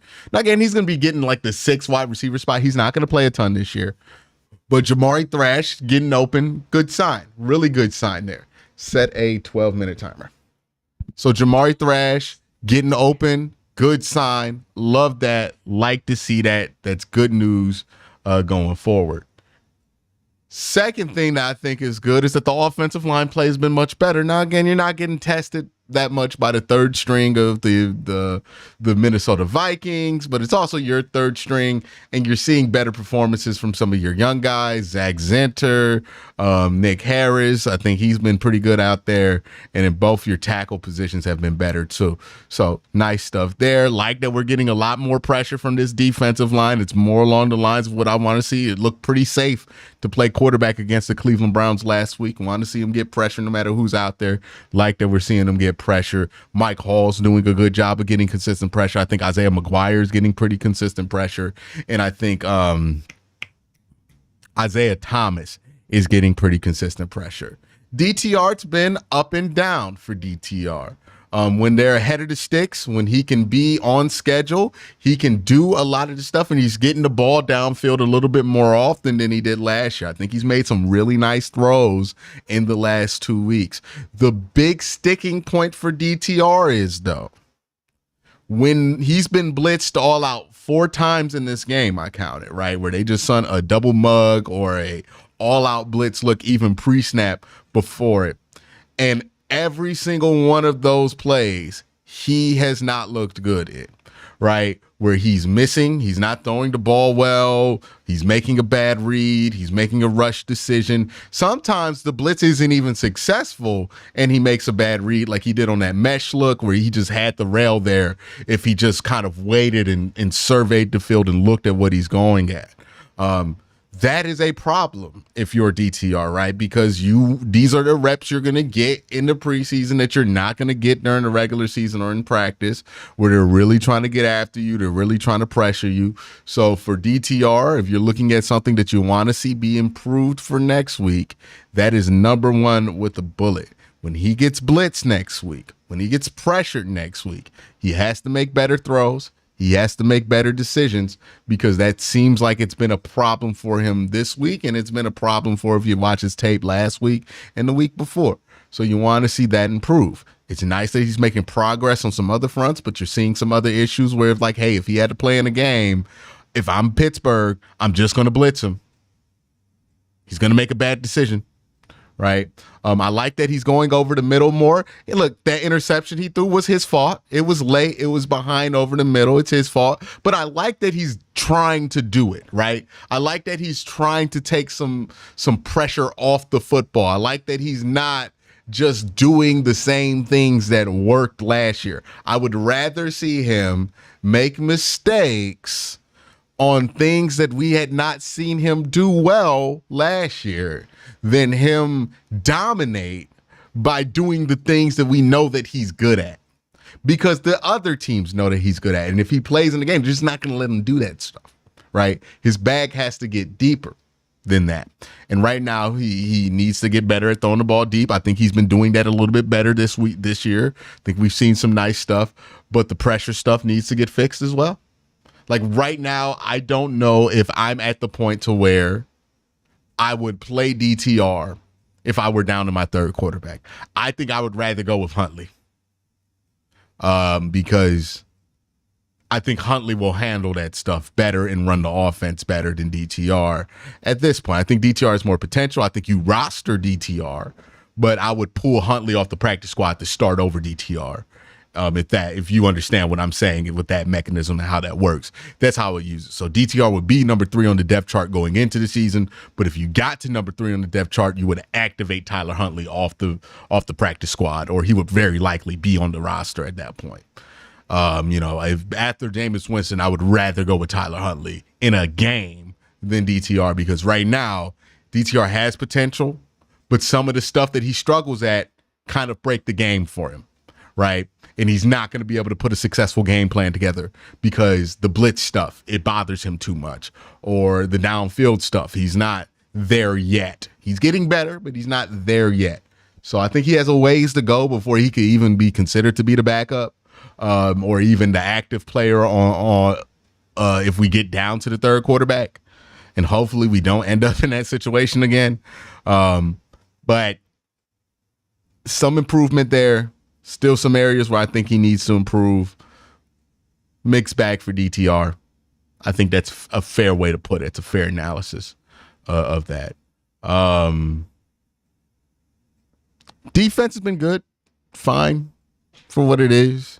I mean, I'm really only watching like the players I think are going to really make the roster and play. There's not a linebacker on the field right now that I think is in that category. Like Diabate's not playing. Devin Bush, I would be shocked if he plays a ton of snaps at linebacker for the Browns. Like I would really be shocked. I know where he's at on the depth chart. I don't care about that depth chart. You want to see what Jordan Atkins has been fine. I know he had a frustrating year last year, but he's been fine in the camp preseason. And I think the pressure that you're getting from some of the players who might make the team on the defensive line has been pretty good. What do you guys think? Let me know. Let me know in the chat. Drop a super chat. Let me know what you want. Well, not what you want, what you think.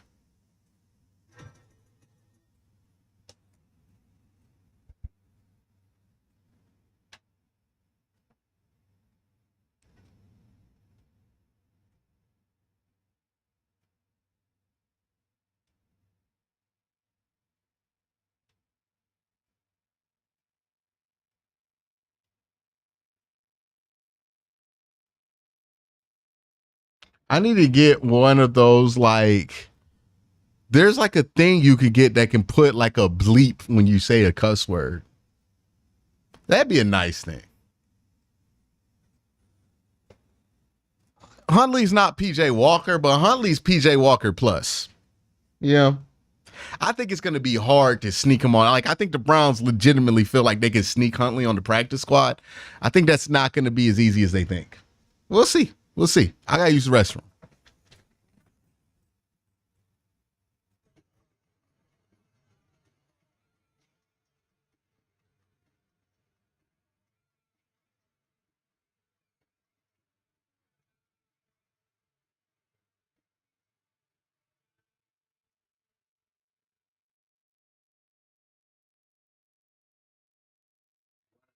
Browns continuing to grow that mission of exposing the region and the state to girls' flag football on display again here at halftime at Cleveland Browns Stadium. Vikings a 13-7 leader.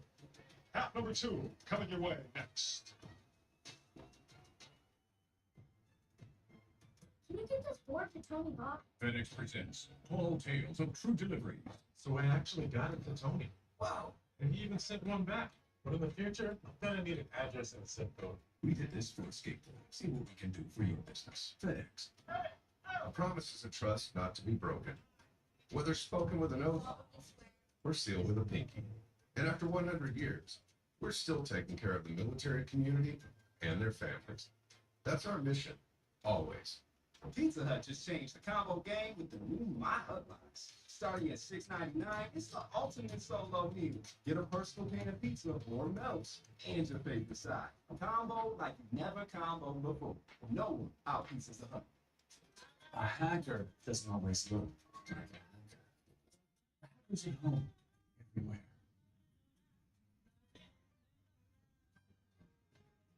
He's interested in everything. He can work with me. But with the crew. So much better. Hacker is free.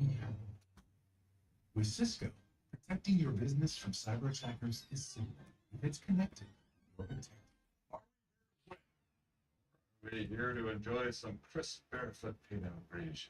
Sure, wine and football can be complicated, but enjoying them should be easy.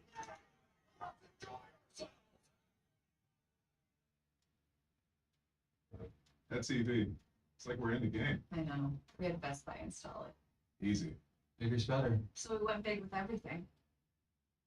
Wing? What if game day was even bigger? Best Buy, official sponsor of the NFL. Is funny. Vikings lead the Browns here at halftime, 13-7. Here are your first half stats. Total yards, Vikings with nearly 200, and the Browns getting nothing. Nathan on the ground, really for the second straight week in the early going. Yeah, 85-10 on the ground, and we talk about controlling the line of scrimmage. Now, the Browns have got pressure as a defense on Nick Mullins, but they have not been great in the run game. That's Nathan Segura. I'm Chris Rosa, DB. Oh, yeah. I didn't fire up Siaki Ika in my half review.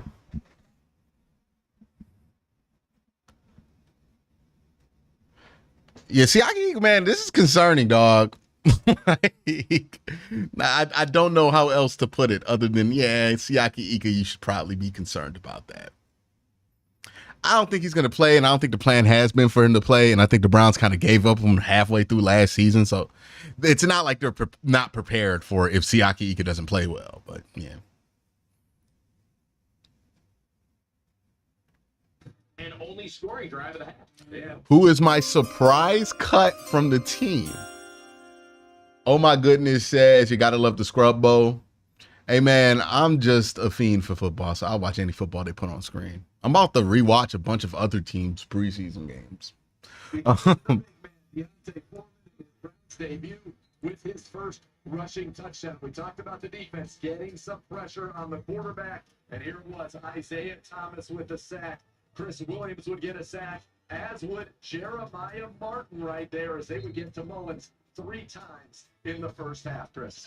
Yeah, we saw that Myles Garrett was applauding his brethren there. All right, let's go, T-Hunt. So now it looks like Tyler Huntley, I think you were right, by the way. It looks like DTR's day is done, and Tyler Huntley checking the answers on the exam before he heads on out. I bet like Jameis Winston be hyping up both sides of that competition. Like, he be going to DTR like, man, they think that Tyler Huntley can beat you. I can't believe that. Then he go to Tyler Huntley, say the same shit. Like, First number one. Let's go, Snoop. McCarthy was launched for the season with a meniscus tear. Had a chance to see Nick Mullins. I'm sure we'll see Jared Hall a little bit later, and Sam Darnold is going to be their starting quarterback this season. Browns will receive the ball on the dynamic kickoff. Darting back at his own goal line. We are getting ready. The fuck is he doing? On this stadium before the regular season opener coming your way September 8th. But a week from today, the Browns will take on the Seattle Seahawks out of the Pacific Northwest. And we will expect to see Deshaun Watson and a bunch of the starters log hopefully at least a quarter. Yeah, that game will kick off in a week and 4 hours from now, 10 p.m. Eastern here in Cleveland. But the reason to stay, you mentioned it, Deshaun Watson and the starters will get some work in there. By the way, yes, I will be live streaming during that too. Don't worry.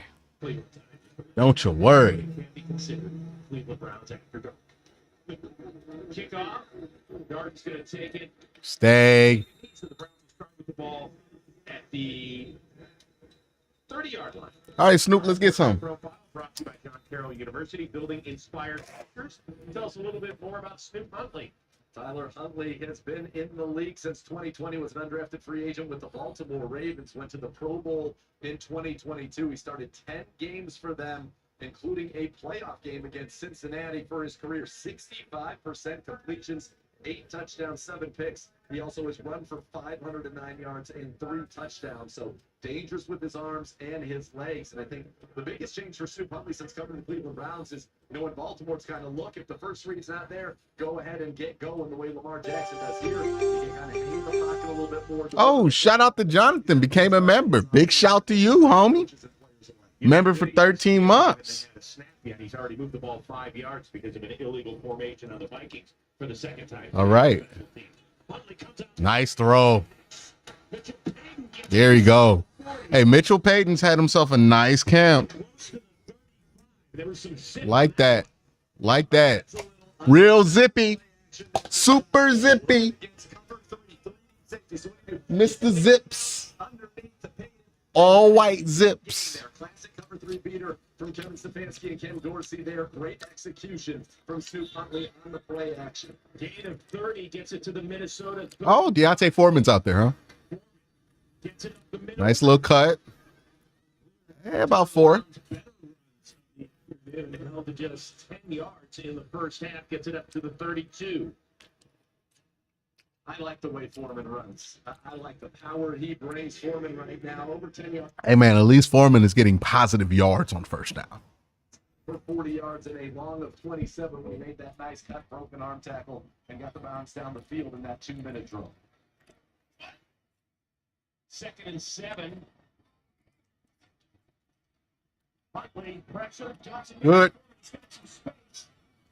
Nice little cut. Go. Keep going downfield. Maybe he could get past Gant. He'd have enough for the first down. He ends up about a yard shy. Time right now for our sideline report brought to you by Lead Filter, the official gutter. All right, 31. What do you have? Chris, I have 2 injury updates for you. First, James Hudson, who of course has been. I would play action boot knowing that Snoop Huntley can just run this shit. And then fullback Giovanni Ricci is also out. That's with the knee. All right, Aditi, thank you very much. Both those men injured on that final drive of the first half. Foreman trying to plow forward, get stuck behind the line of scrimmage. Andre Carter. Got 3 heads at the line of scrimmage. Got to do better maintaining your position in that. 4th and 2. It's the preseason. You want to go for it here. Obviously, we're going for it. If Cade York was going to be your kicker, you'd want to see him get some more field goal opportunities. But Snoop Huntley, what do we I don't like them being under center for this. Getting him on the edge and giving him an opportunity to throw it or run it to pick up the first down. Browns have to get it to the Vikings 25. Huntley under center. Rolls left, looks, throws. Good.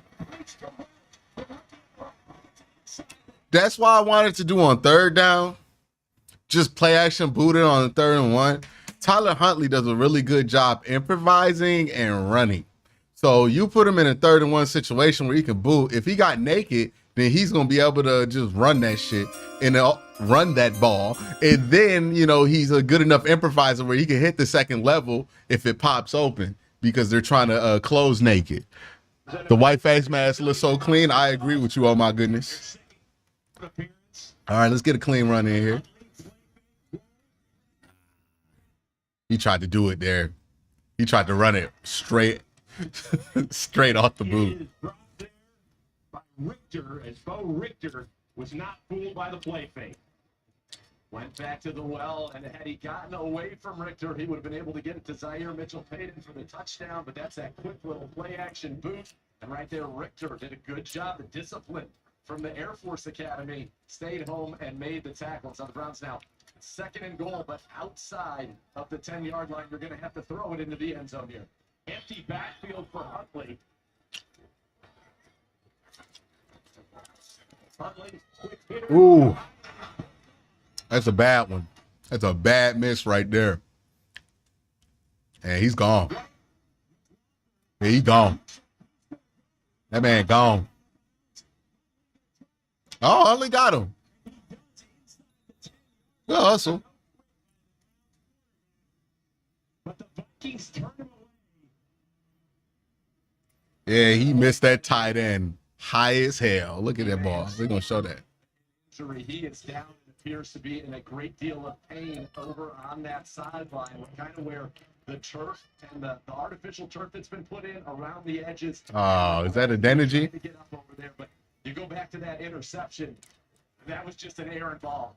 You can't miss. All right, the Browns going to make some calls this week. Denergy going down and Hudson possibly going down. They're going to make some calls this week. They're going to make some calls. Just simply an errant throw, but we got to keep an eye on the Denergy now. You're down James Hudson. You could be down a Denergy as well. McLaughlin with a 90-yard interception return, so the ball goes from one side all the way to the other. Jared Hall into the game. He hands it off to Miles Gaskin, gets it up the middle, and just shy of the end zone. I think they can review that and get it. Momentum here in this building. Yeah, it looked like the Browns were going to go ahead and get it into the end zone, and unfortunately, it's a 90-yard interception. And again, look at that hole in the middle of the field. Oh my God, that dog! Hold on, go back. 72 just threw the shit out of 59. Oh my goodness! What position 72 play? Tackle? My God! Arms up, arms up. Okay, he dropped it. No. He didn't finish the catch, boy. He didn't go to the ground. Never mind. He didn't go to the ground. Doesn't matter. Doesn't matter. He didn't go to the ground. If he goes to the ground and he drops it, he has to survive it, but he didn't hit the ground. Yeah, catches it. 1, 2. It's only if he dropped it before he got the 2 feet in, but yeah, he didn't go to the ground, so he doesn't have to survive it. Interesting. He didn't complete the catch. They're calling it kind of the bang-bang, but they're going to take a look at that. And Tony Brown did a good job, though, staying with the play and getting the football out. Looking at the slow-mo here. He's got 1 foot down, 2 feet down. They're both in. He's got the ball there. Yeah. Remember, the whole thing about the ball coming out, that only matters if he goes to the ground. And then that's when you have to have the ball survive the ground. But in the end zone, you get 2 feet in. They say you got to catch. If it would be a fumble, it would be a fumble, but you don't fumble the ball. You can't fumble the ball in the end zone. So once you get declared a touchdown, the play's over. So that is, yeah, it doesn't matter if he didn't hit the ground. He nails it. The Browns had a drive going, then the turnover, and Swagger looking for a little juice, wondering.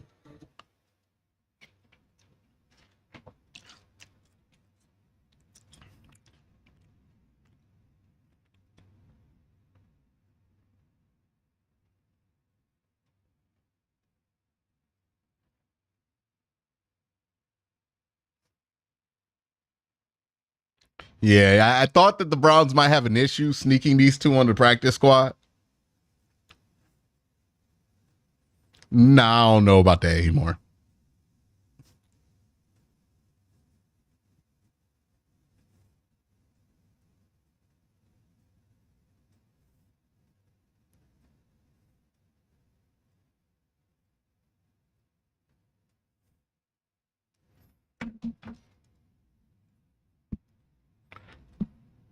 Boy, it's some negative Nancy's in the chat. What is wrong with y'all? You're losing in the preseason. Now your spirit broke for the season. Are you that weak? Stand up straight. What you doing, man?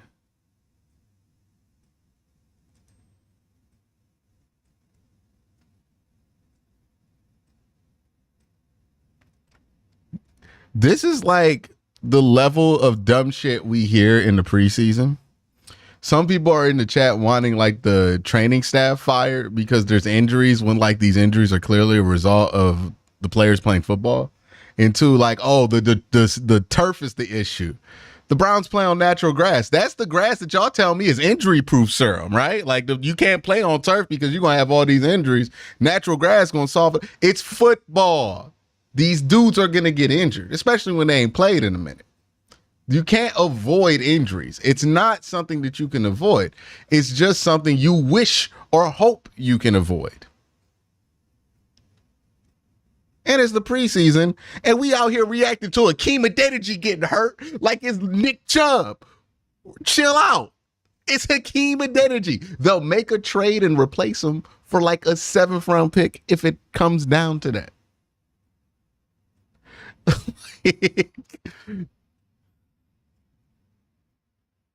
W. Johnson, we were sitting here watching the whole thing unfold. Yeah, like I hear people talk about, oh, the natural grass is the reason these players are getting hurt. The turf is the reason the players are getting hurt. It's the football that they're playing on the grass and natural and turf that gets them hurt. That's the obvious thing that people don't want to acknowledge. We're like, oh, why are these injuries up? Or why are these injuries happening? They're playing football. That's the reason. Kind of seen this team come together as they get ready for the 2024 season. Yeah, I mean, the Greenbriers have been great the last 2 years. The hell is going on? At that facility, and they're and obviously Maria is second to none. So we feel really good about the team where we are right now. We've got to just kind of deal with a little bit of injuries, but we're excited about week 1 and getting everybody in here for September 8th against the Cowboys. I mean, that is more than just a special day. Nickel, hot, good screen. See, that's something I ain't seen DTR do all day that I really need him to do.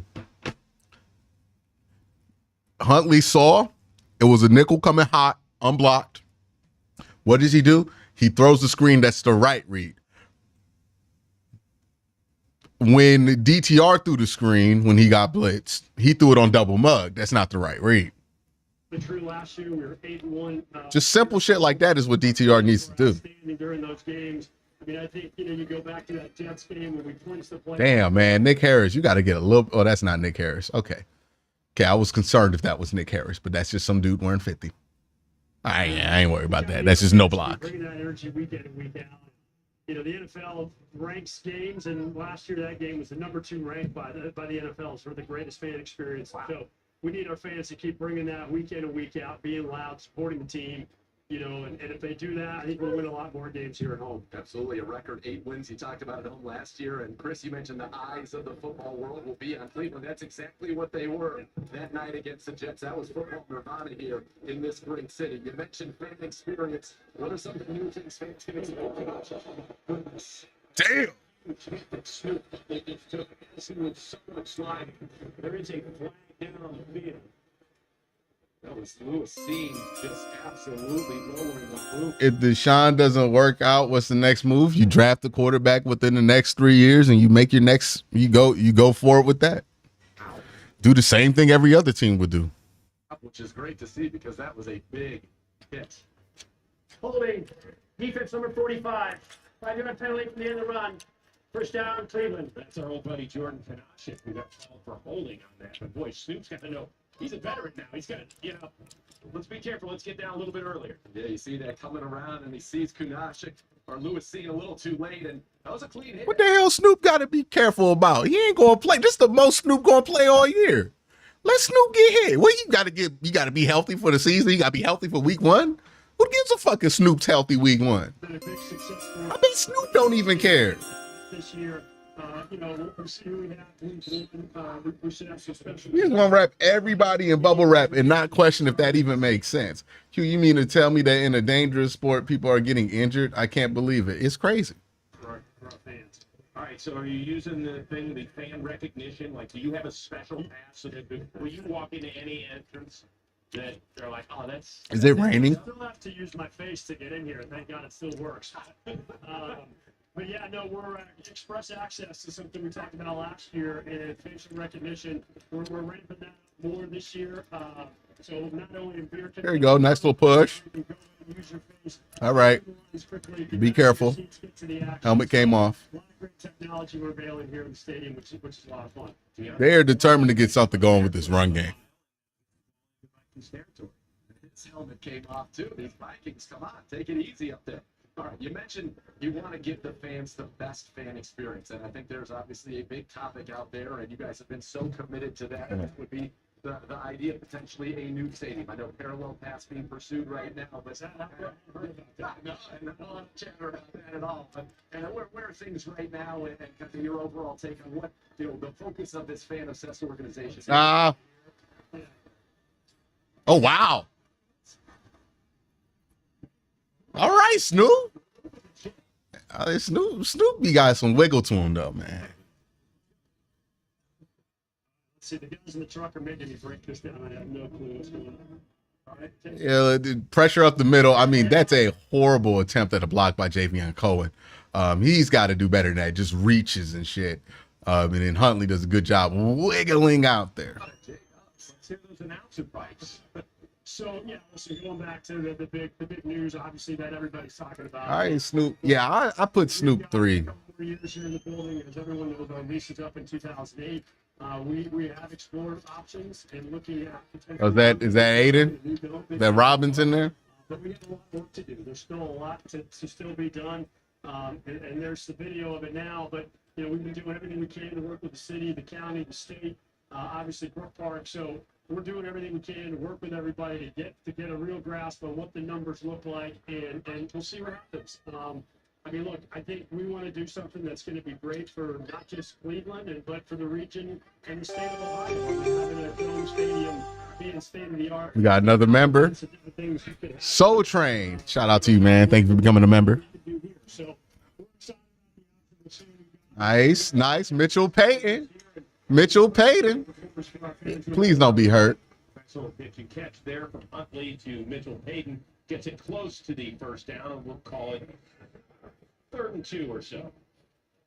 So far, Huntley has not had a pass hit the ground. 5 for 6 for 64 yards. Actually, 6 for 7 for 71 yards, and the one unfortunate interception, but moving the ball very effectively so far here on his 2 drives, with not only his arm but his legs. On the play that Jay Dubs did a great job narrating. Another super chat. It's really nice to see Donta Foreman after that scary moment early in camp. Jesus, Donta. Oh, my God.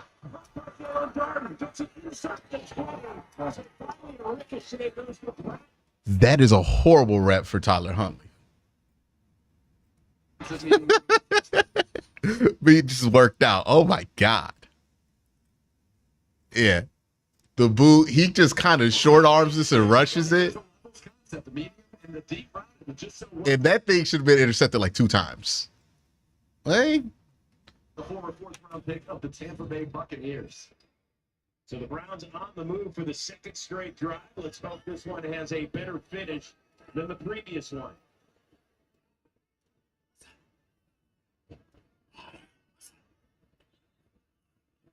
Handoff. Foreman gets it down to the 15.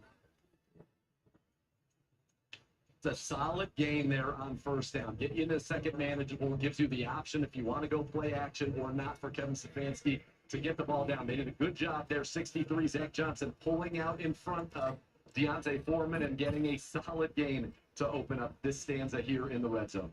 More importantly, these new shoes, you know, we always got to check out the shoe game. So I got to give credit to our guy Dom and the people. All right, 2nd and 7. Always has fire on the field. That's a false start. The coach of the chief, BJB. So false start. Your shoe game is very strong today too. You even have your face on your. Yeah, those are rentals. How do you get that? I got to return them to the bowling alley once we're done. You know, so like I said, even last year, my kids give me a hard time, and I gotta, try to still stay cool. And They don't think I'm cool at all, but I try with the shoes. So Hey, we'll you see. got the nice J's. It's a status nice J's. where they just think you're just completely old and they don't want to talk about anything. Pretty much. Yeah, Dads are going bald. Dads slow. 2nd and 12. They're probably going to run this. So that's okay. So, I still got good boys. Yeah, that's Yeah, University of Rutgers, just the blocking is not there. The girls out here doing flag, it's awesome. Obviously, big initiative here in Northeast Ohio, especially with the Browns. Playing football is a big deal, so flag's important to us. We've got 2 boys in middle school football. I've got my youngest son doing rookie tackle, which is a great program we have here in town. It's 7-on-7. Great way to introduce tackle football to these kids in 5th and 6th grade. And so, unfortunately, we play on Sundays and, week 1, but we play early, so I'll be able to get back here for the game. But it's a lot of fun to see these kids play football. Let's be honest. When you're in the league, you can flex just about any game. I imagine for what you need. That game. I'm not talking about the NFL stuff. Yes. Oh, stay up. Gets it down inside the 15. All right, Cade, kick that shit. Let's see if the Browns Let's get this within 10. send out Cade York. They will.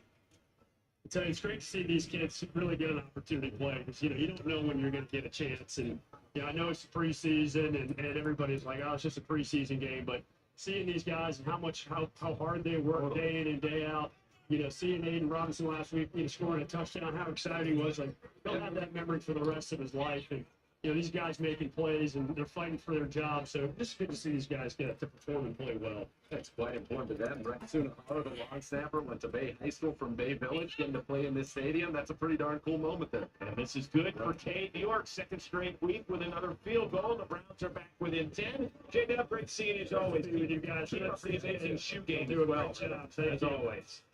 All right, Browns back on defense when we come back here on News 5.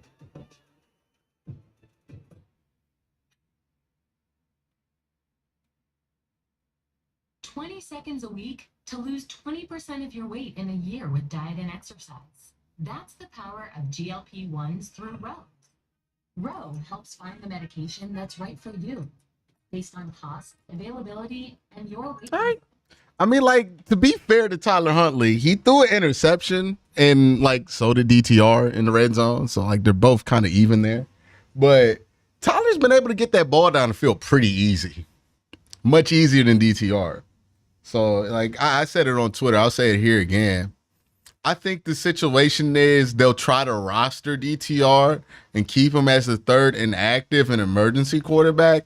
But if they got to a situation where they needed the third string quarterback to play for like a game or start a quarterback on the third string, it's probably going to be Tyler Huntley. I think that Tyler Huntley is going to serve that same role that PJ Walker did. Ackline, member for 12 months, badge, says, please do a whole podcast on Tim Misney ads.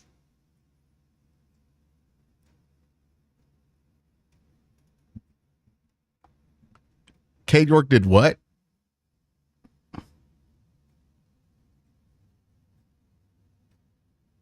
He trashed the hotel. Why would I care about that?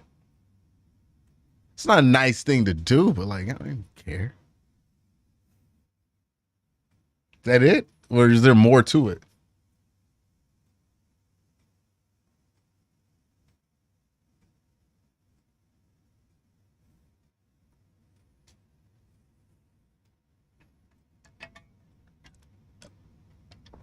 Akeem Adeniji been ruled out with a knee injury. Jermaine Ifedi has a hand injury. Yeah, they're going to have to make a call.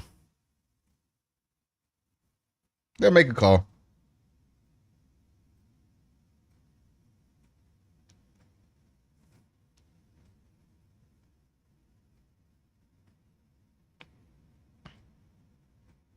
They're going to have to make a call. Tim Misney makes him pay. For his future seasons, visit clevelandbrowns.com/nextgen. Well, there was that, the Tim Misney commercial, and then who was the one dude? He would come on at like 2:00 in the morning, and he'd be like, at North Coast Furniture, if you can't have a good day, then nobody can have a good day. 86733 Y'all remember those commercials? Somebody jogged my memory on like what the specific name of that was, but There was like a pool, like they sold pool tables and pools and shit, like deck furniture. Impressive. It's 75 yards in the air. If you can't find it here, like I forget what the fucking what the slogan was, Plus a 10, 75 yards. I was told there was no math. but it was something along those lines. I have trouble with it.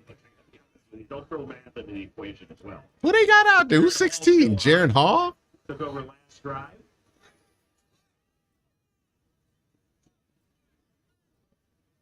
Miles Gaskin remaining in the backfield. He'll get it. Steps a tackler. Gets about 3 or so. Empire Carpet?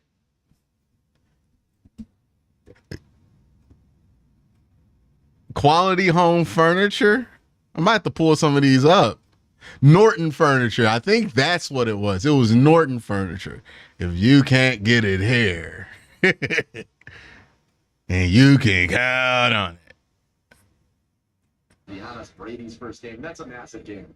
And you want to have at least some experience under your belt beyond just those games or the joint practices. Dude, gotta catch that. That's why I feel like this generation of kids is missing out on. Like, do the 2000 babies have any version of that? Like the 2 a.m. commercials?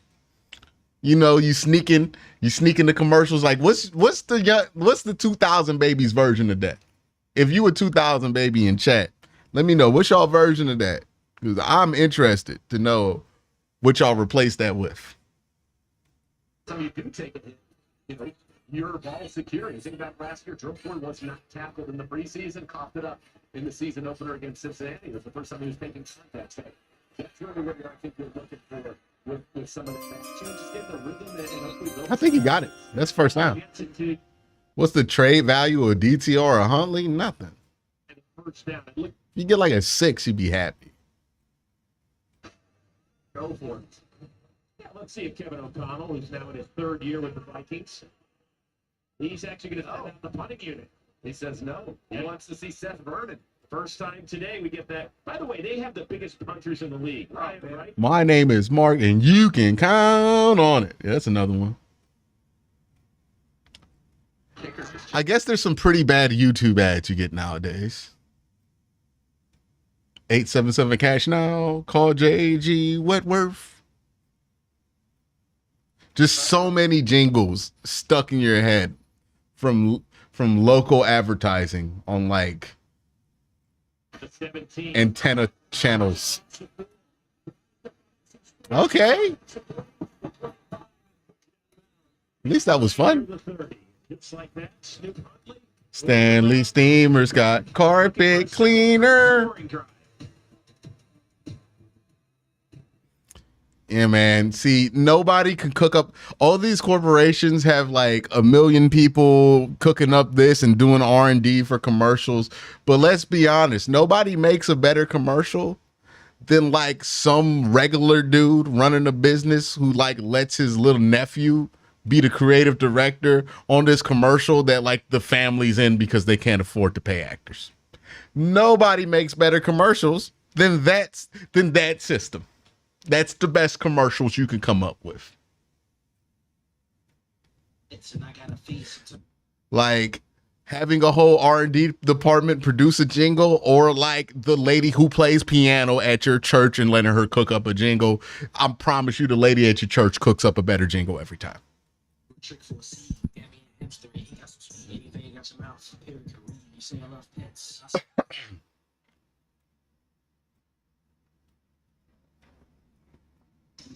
If we weren't proud of the craftsmanship and level of detail that Yeah, I mean, like, do we get local commercials like that anymore? And it's even different when you get them on YouTube because they're not super local.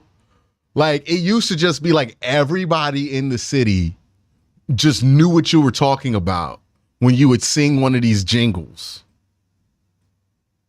Like, y'all know the one Liberty, Ford in Cleveland, Medina, Parma, Maple Heights, Pavilion, Home. Like, everybody knows that. Like, if that's like a test, if you from Cleveland, you just start singing that jingle, they sing along, and you know it. We don't got that no more. Like, I don't feel like people be watching local TV like at the same rate or like listening to the radio. So you don't get that like local stuff. Mr. Heroes. I was never a fan of Mr. Heroes. Like, they got a couple of good things on the menu. I ain't gonna be mad if I go to a Mr. Heroes, but I've never been at my house and been like, damn, dog, I need to go to Mr. Heroes today. Most recently with the Jets, where he was a Pro Bowler for his special teams prowess in 2022. Back in action with 30 seconds to go here in the third quarter. Browns have held onto the ball most of the time. They had that long drive that ended in an interception and a 90-yard return, and then last time more than 6 minutes with KW Johnson here in the booth. Yankee pre-ordered that. Okay.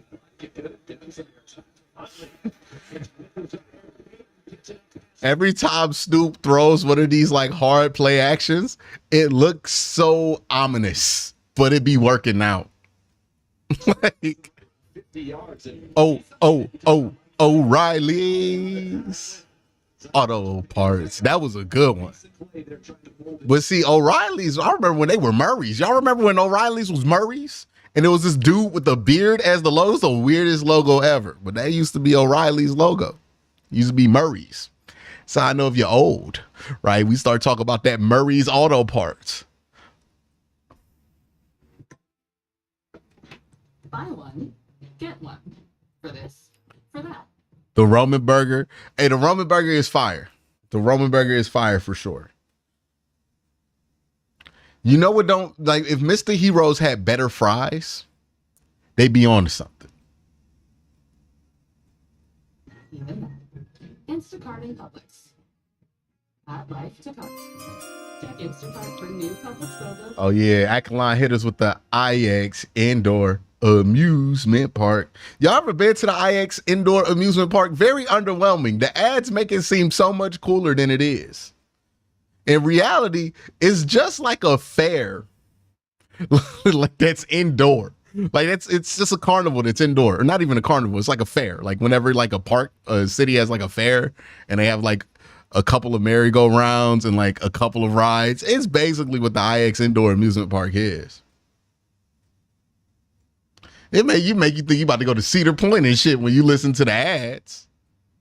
You walk up in and it ain't Cedar Point. You in a hangar. Ones through Row.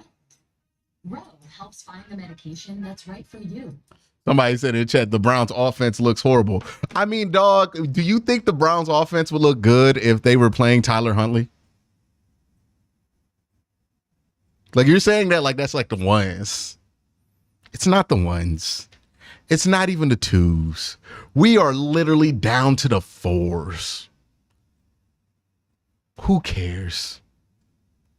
He said, I missed the fights at the IX Indoor Amusement Park. They still got that?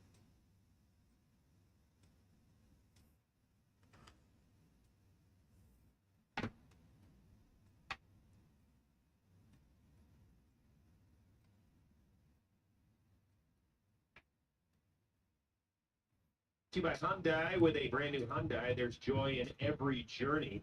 Browns dominated the third quarter statistically, moving the ball up and down the field, but just 3 points to show for it because of the turnover. Yeah, they possessed the ball for basically 12 and a half minutes of that third quarter to 2.5 for the Minnesota Vikings. But the difference in this game, it's 20-10. It's the 2 red zone interceptions. One at the end of the first half and the 2-minute drill on. Honestly, not a bad ball from Dorian Thompson-Robinson that got popped in the air, but then you got, unfortunately, a little bit of an airmail. The only incompletion from Huntley was an interception. Snoop Huntley, solid today as Aiden Robbins, the rookie out of BYU in the backfield, looks like a broken. Oh, good lane. Gets a couple of I think Snoop's got like the 3 best runs of the season. smiles. Oh, preseason. All right, Jock doing the interview. A lot heavier in the wallet this week, JOK, right? I don't have a lot of money currently, but All right. Well, with that new contract, congratulations, of course. You told us that there's added responsibility. What do you mean by that? I had a responsibility. Again, too much is given, much is required. And when you're in a situation where a team of the Ivys be enough to right. you and to give you another platform, another opportunity to go out here and play the game with you love. Aiden Robbins, make a cut. Make one cut. Just one cut. Just one cut, buddy.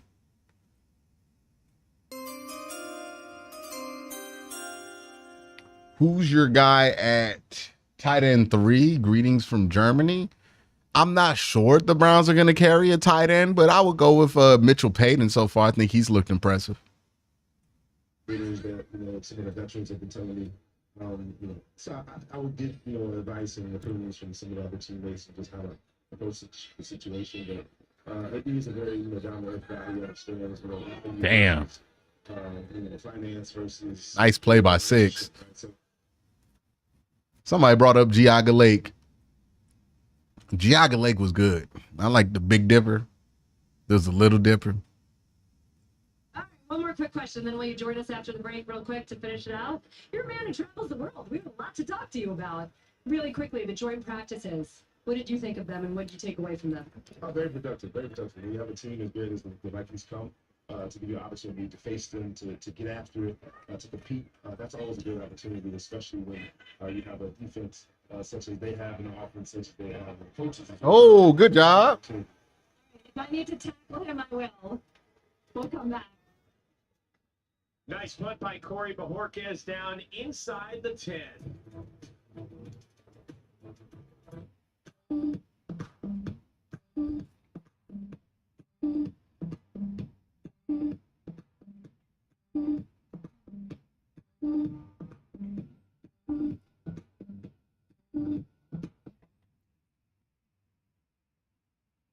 So what are we looking to watch now?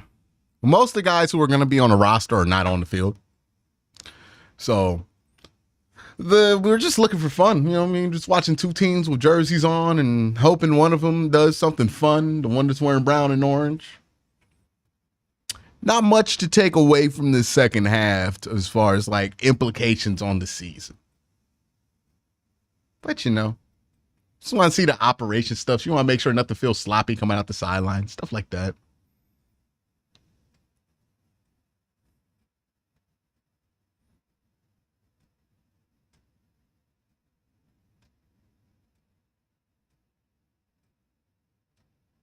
Good Lord.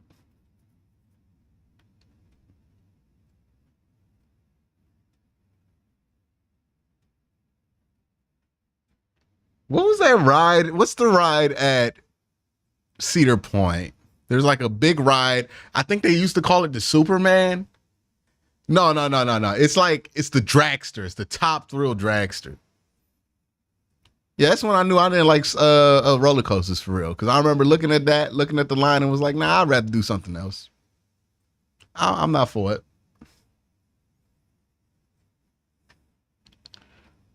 All they do in roller coasters at that level is like seeing how much you could put your body through before it dies.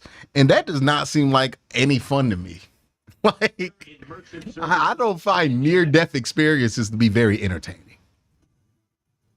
Simulated near-death experiences. The best dressed upon arrival.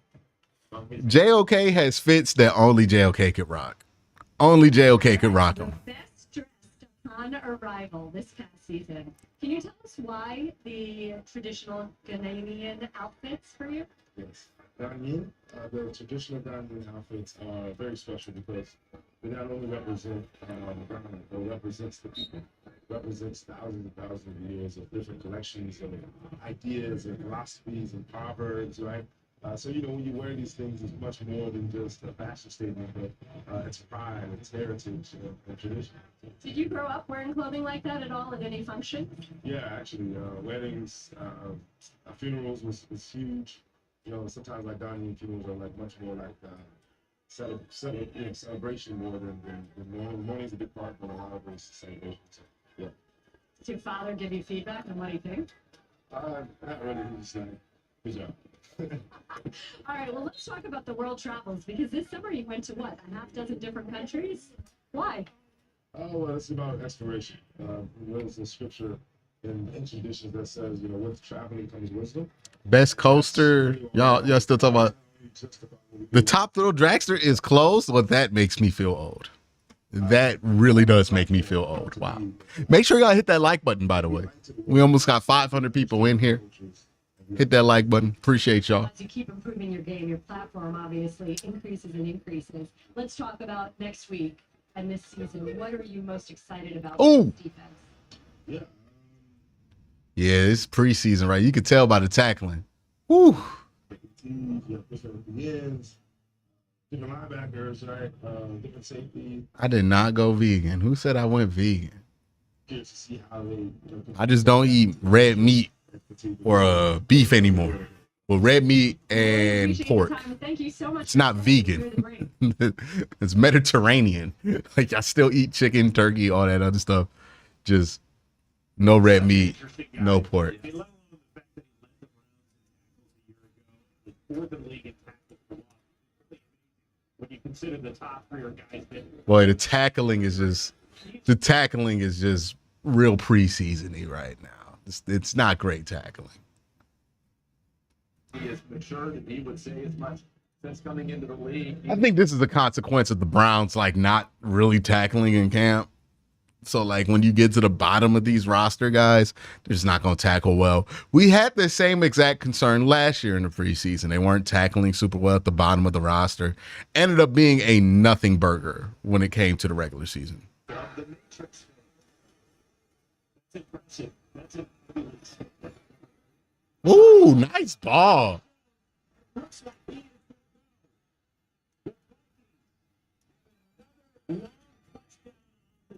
Nice. Nice throw, Jaron. Miles Harden, who's had a great camp, had a pick. Like that. Roll out, throw it, ball right there. I think, 26? Miles Harden caught himself being a little greedy.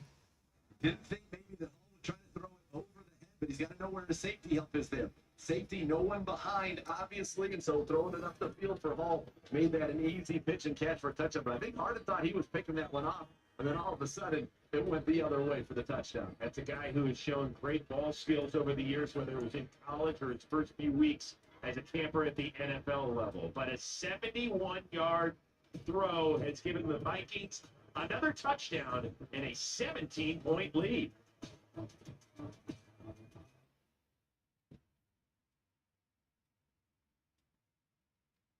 Yeah, Miles got a little greedy.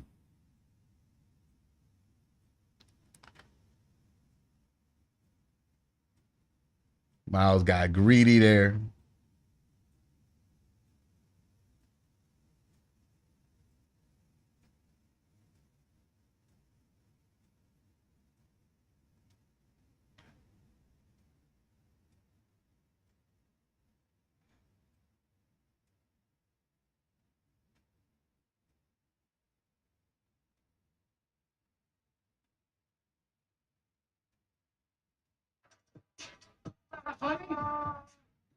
Forward to Tony Hawk. FedEx presents Tall Tales of True Deliveries. So I actually got it to Tony. Wow. And he even sent one back.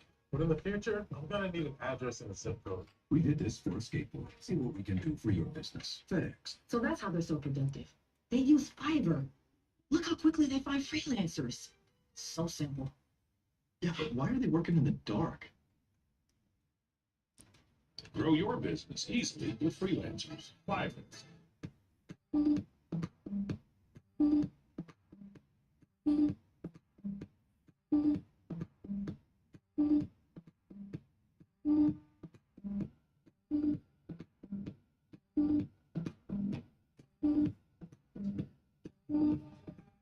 No, it's going back to that Huntley interception, Hall. So Q, what's the best case scenario? And what's the worst case scenario for week 1? Ray Rags, specifically, so I can give you a good answer to that question. What I need to know is specifically what are you talking about? Like, what are we talking about? Offensive line, best case scenario, worst case scenario? What position group? What specific thing about the Browns are we talking about is best case scenario, worst case? I can't just do it in general for the team because that can mean a million different things.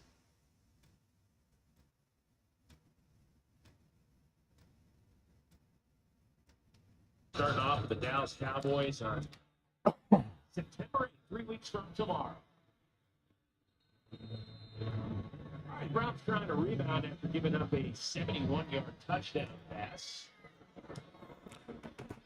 Another boot. This one. I'm be honest, since it's the preseason, all it's gonna take to make you feel better about this game is if like Jamari Thrash gets like a dumb long touchdown here, and we're like, we got our highlight, we walk away from it, fine.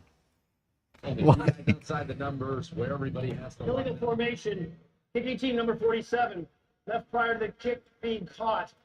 That'll be 5-yard penalty from the 30-yard line. First down, Cleveland. And that's the other rule that they have to adapt to. In the past, once the ball was kicked, you were able to run down the field. Now you're starting down the field. You cannot move until the ball is caught or until it hits the ground, and the rain has made it to Cleveland Browns Stadium, Chris. It arrived. The News 5 weathercaster, the weather team. That's right. We're like, it's coming. And it got here. Snoop Huntley. Darden gets nailed at the 40. Pick up a 5. Good producing, Siegel. Browns fans, when it comes to planning for game day, News 5 has the team. Oh, and it's raining. And it's raining. Let me tell you, dog. If they thought anybody could make the team or like produce at any point for the team, they are not gonna be out there right now. It's raining. Woo. They pulling everybody out. I get pumped up. That's just a sports sport. No, that was an electric read. Oh, that shit high as hell. Oh. That shit slipped out his hand. That ball slipped out his hand. It's going to take a while for me to adjust to not cursing. There, Darden maybe had half a step. Ball just a little bit out there. As you see the rain really coming down as we look at people are headed for the hills here. And some people, those who are not, they came prepared.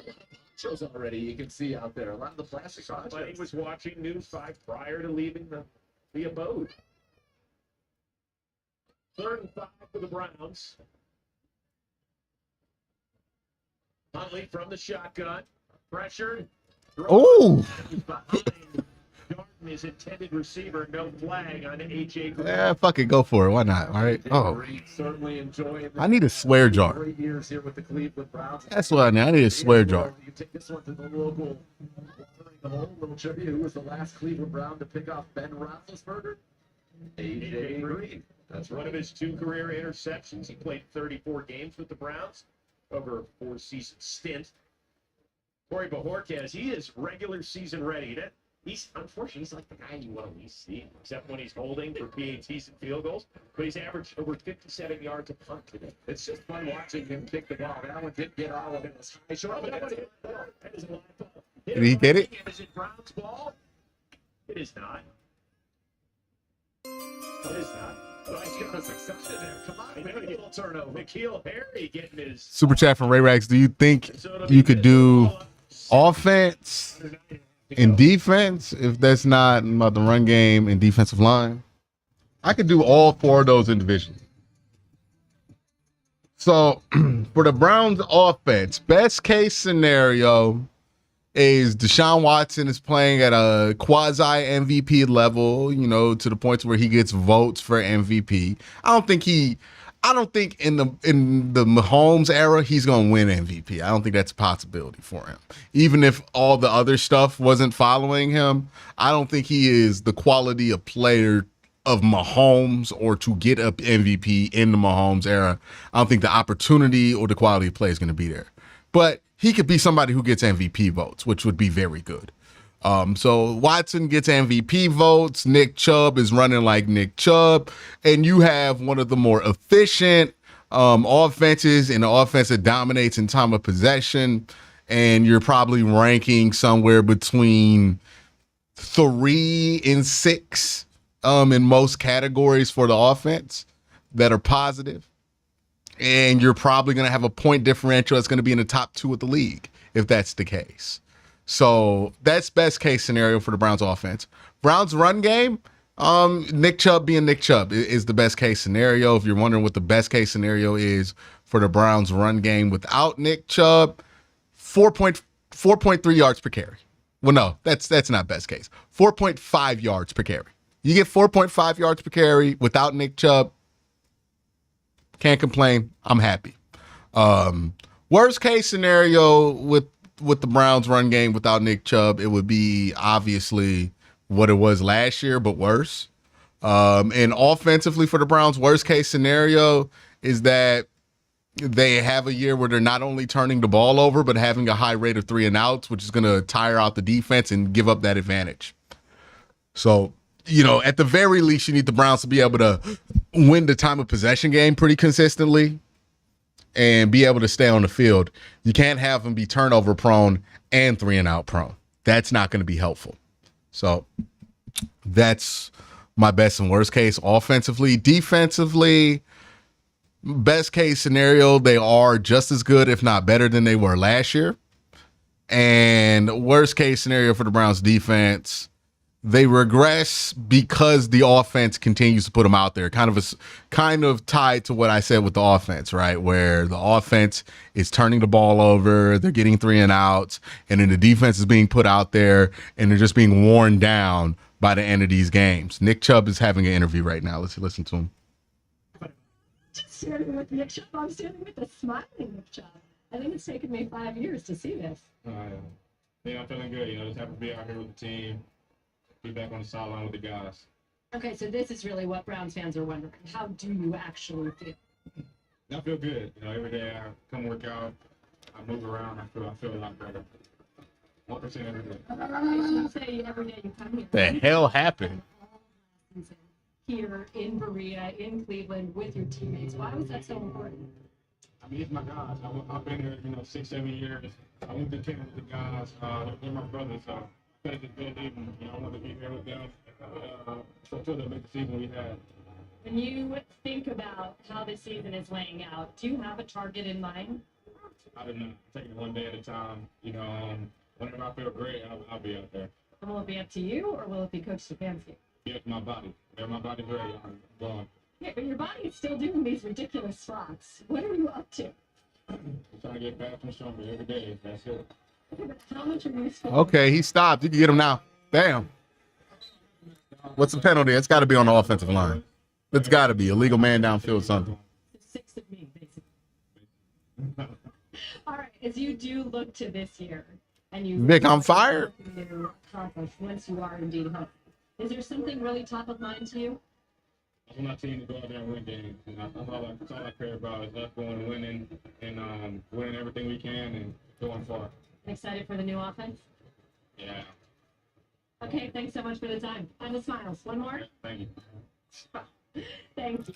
Nick Chubb is one awkward person on camera. Every day. I love that Nick Chubb. To be fair, it started pouring down rain during his interview, so he was probably just trying to get the fuck out of there. Gotta stop cursing.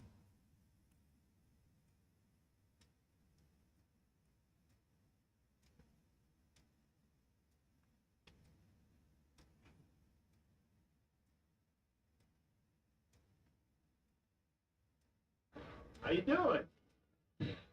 Mojo optional. What rain? Woo. Okay. Lee Blakeman, his crew, they don't care about the rain. They'll take their time, get the call right. That philosophy of that guy, because you can't have a wet shirt if you're not wearing That's it. true. That's true. By the way, here comes the sun. So we're on rainbow watch. That's just a good idea. If it rains, you don't want that shirt on you. See, the thing about rain and shirt made out of cotton. That cotton get wet, it doesn't dry, it just makes your skin even wetter. Your skin's gonna dry faster than your shirt. So if it does rain and you have no other options, it does make sense to have as much skin out as possible. And less clothes on. It does make sense. That makes sense. I don't even think that man is trying to make a point. I think he's just being smart. Being shirtless in the rain makes sense. Now, here's where I disagree with this technique. He has a hat on. Not smart. Hat on in the rain, it's bad. It's bad. It gets wet. It gets stuck there. It's mushy. Got nowhere to put it. That's a bad idea. Also, cargo pants. Want to do it. In 3, 2, 1. There are fouls against both teams on the play. Kicking team member going out of bounds, number 40. That penalty's declined. Holding. The best thing you could do for the rain is have like a nice athletic, breathable shirt underneath, and then a backup shirt so you could just switch shirts. Because that shirt that got rained on is it's chalk, dog. It's done. There's nothing you're gonna do about that.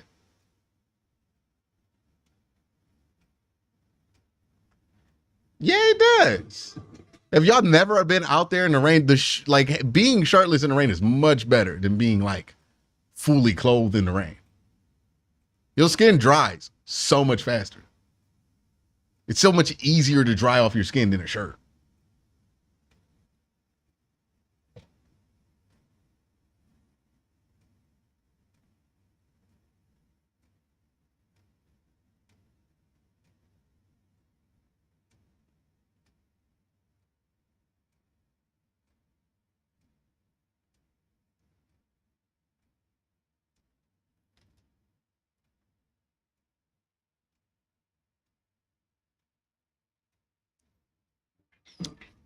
You're going to be colder.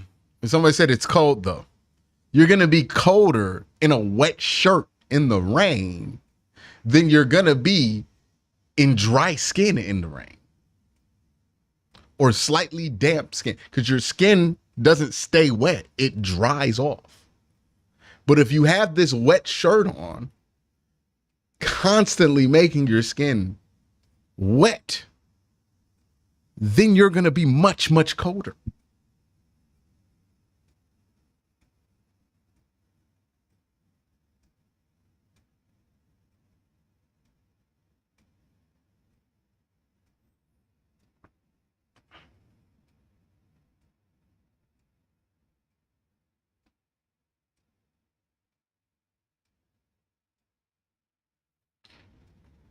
Ray Rag says, it's funny. The team really said we will not have another DW4 injury timeline fiasco.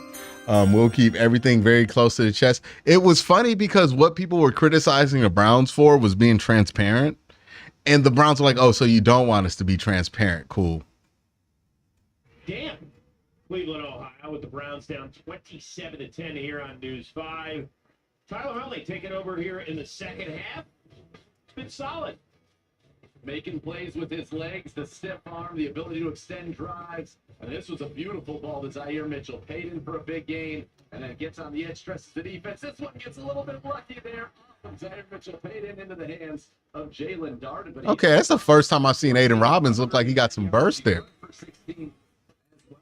You know, other than at the bottom, these two interceptions, which were both in the red zone, took points off the board. You love the efficiency. 13 of 17 for 126, 11 of 14 for 110. That's a combined 24 of 31 for 236 yards. That's good production from the quarterbacks, but you got to take care of the football, especially down in the red zone.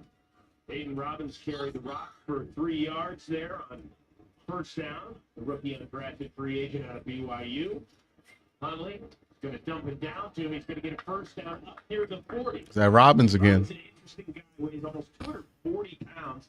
Attended 3 different schools, as I said. He needs to lose weight. He cannot be out here at 240 if that's what he looks like. He needs to be at like 220. 1,000 yards and 9 touchdowns on the ground. He's a big back, kind of in that mold of Deontay Foreman, and getting an extended look here in the fourth quarter as Browns trying to get some more points on the board. Under 7 minutes to go in the second of 3 preseason games. Oh, hold. There we go. Increase up to the 45. There we go. Cut back there. And so, you know, normally you think a bigger back down the hill, but saw him put his foot in the ground and get back to that left side. Now the Browns bringing in Amari and Brown, and he's been quiet after, I thought, a pretty good preseason debut. You've got him out there with Landers and Mike Woods, and you're down, you know, you want to get the ball in the air here. But the Browns, I think, also say, with quarter of a preseason game, let's go ahead and keep this clock moving. Robbins again. Ooh. Jeez, protect yourself a little bit. Gets it close to the first down. Just jammed his head straight into his face. Toledo, Ohio. Robbins almost knocked him back to Toledo right there. There's a strong finish to that run. Deuce Staley, the new running backs coach, effusive in his praise of Robbins last week, says he's really one of the smartest guys in the room. Even though he's just a rookie, he's helping other guys out. Something you love to hear. You do like to hear that. I'll tell you what, when you see him kind of warming up pregame, he looks like a linebacker. Yeah. Or like what linebackers use. Nice cut. Good job there, Aiden. It's a nice drive for Aiden Robinson. Receiver and kind of the back end because the top 4 guys did not play today, didn't even dress. Did you see anything where you went, okay, this is something that's going to catch the eye of Kevin Stefanski and Andrew Berry?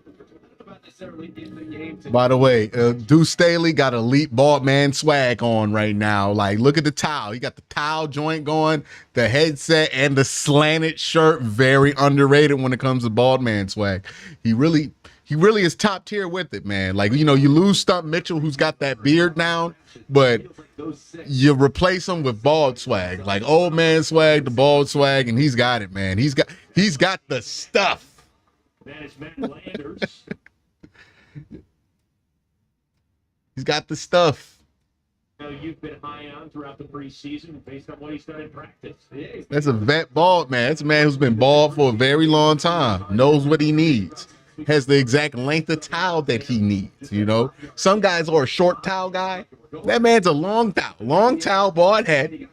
It's an interesting choice. Deshaun Wright, the former 3rd-round pick of the Cowboys, without really a safety over top unless. Now, if he wants to take it to the next level, you know, top tier.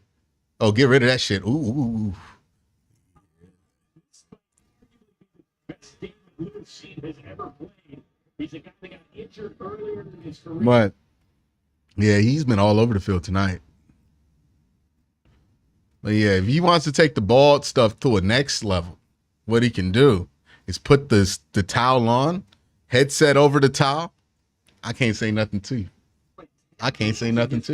Due to injury, even though he's been eligible to play in 34 regular season games, has not started a game. But Lewis Cine, he is seen today, and he's been looking pretty good.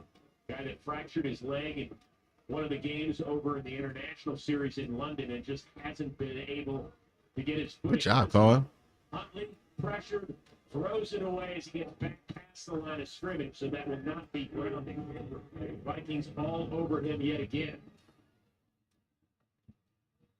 And now the Browns will be forced to punt.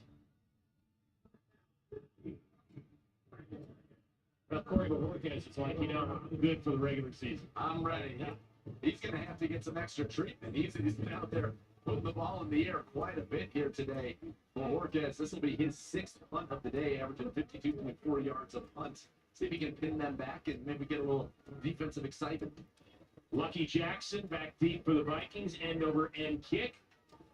Fair catch called for at the 15. We got more coming your way after this quick 30-second break. What's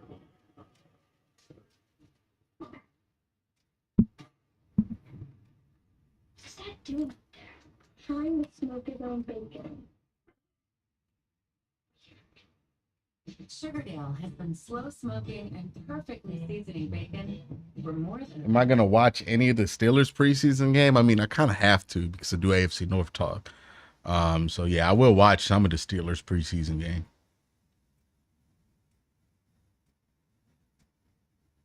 Appreciate the super chat, by the way, Sammy Football. Stadium. 2 on the preseason. Hey, really? Should I even mention the record? Really, Rose? Shame on me. Matt Corral just signed yesterday. Oh, nice. Oh, Matt Corral got back in the league. Matt Corral he was with the Birmingham Stallions last year. I mean, not last year, during the spring. I know he backed up. Not Blake Martinez. Taylor Martinez, who I believe is on the Bills roster right now, or Green Bay. It's what? How about Matt Corral? But as I mentioned, pen to paper yesterday, former 3rd-round pick of the Panthers a few years ago.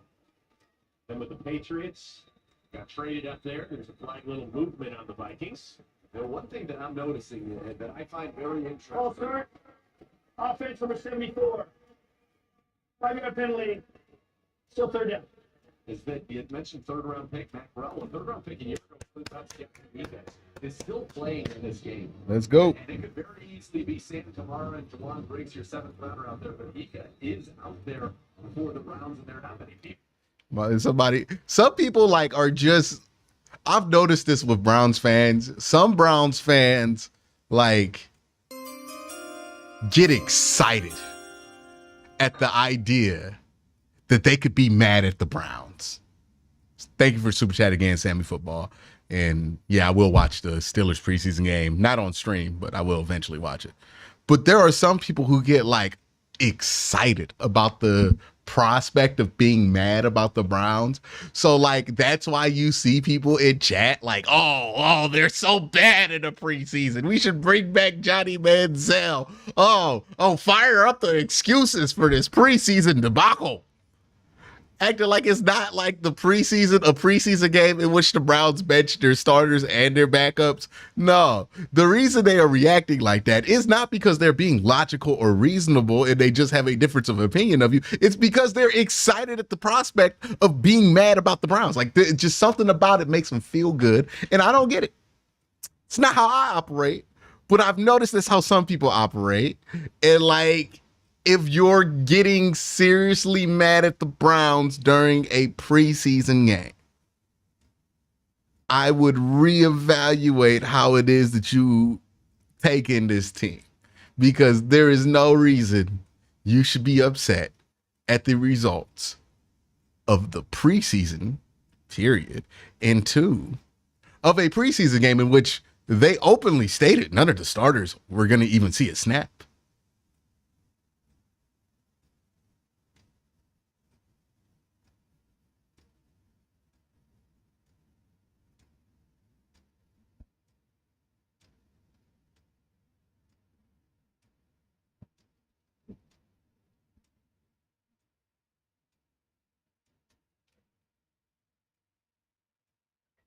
Like Siaki Ika Siaki Ika be lucky to make the practice squad. Like, we're talking about dudes who like we're likely not gonna see play any meaningful downs for the Browns. Like, if we do see them in the regular seasons because it's a blowout or because the Browns have clinched. So like freaking out about the result of this game, it's so unnecessary. I even said before this game, it's more about the process this week. Like, you just want to make sure play calls are coming in. They're not looking like they don't know what to do on a 2-minute drill. You know, just get this shit in smooth. Make sure the coaches have the good operation going. If you got that, you're fine.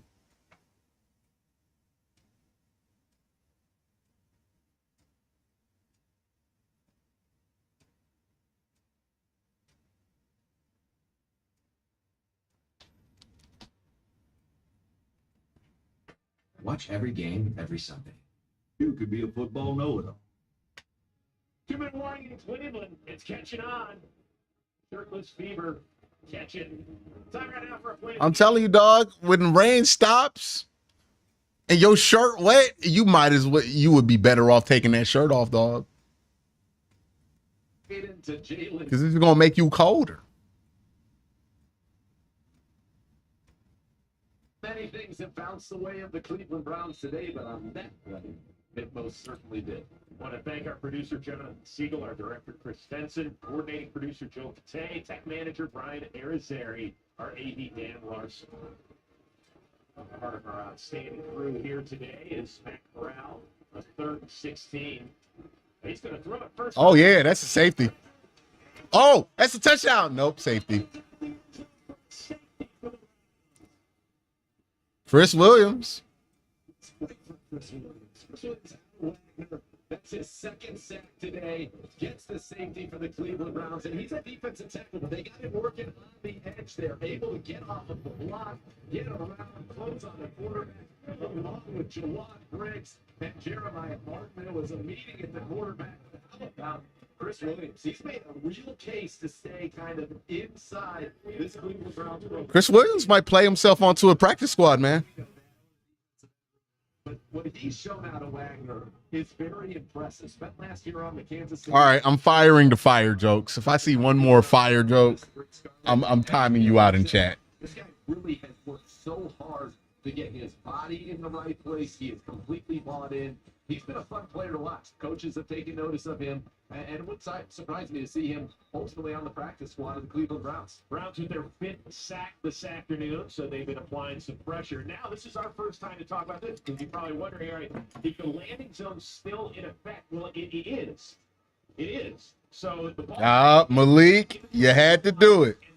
You had to do it. The 20. Gonna put you in timeout for 10 minutes. Couldn't help yourself. Why did he delete all his messages now? It should have did that. I only deleted him. Yeah, I only deleted him for 10 minutes. I mean, not deleted him. Timed him out for 10 minutes. This alignment kicks off now from the 20, so... I told you I was going to time you out. At least 60 yards, 65 yards in the air. Yeah, 10 minutes. You be back. You be back. You be back, bruh. All right, Brown with the return. Oh, he's got some space. If he can get outside, he cannot. As Duke Shelley rips it down. Ball is loose. Ain't no way. I think it went out of bounds. On it. So if this play stands, it looks like it'll be Minnesota football. Going in the field is a fumble by the receivers, recovery by the kickers. First down. Of course, every turnover is reviewed, so let's give it a look. Duke Shelley rips it out before Brown gets down to the ground. Did the ball ever get out? And now he got it. Yeah, that's covered it before it went out. Now he recovered it. All right, here it comes. It's Previous play, under review. And the question is, does he have possession of it in bounds? He gets it, but the ball he gets out of bounds. My guess is the reason they're looking at it is because of that fact that he established possession of that inbounds. Was that James Prochet that dropped that shit too? It's moving. He got it. He's out of bounds. Julie Arnold, Steve Shipman as well. Up here in the booth, Mike Falkenstein, John Nelson, Jeff Dalpays, Kerry Chems, Brescia Strout, and Tanya Hanshaw. Thank you to all the incredible women and men that are part of the News 5 broadcast. What do you think they're going to come back with?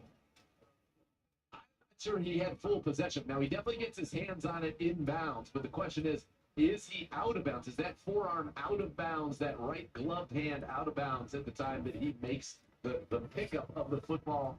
I understand the question. Give me the answer. I think his hand. I see everything. It looked like it was out of bounds. I see everything. Get this ball back for a comeback win here.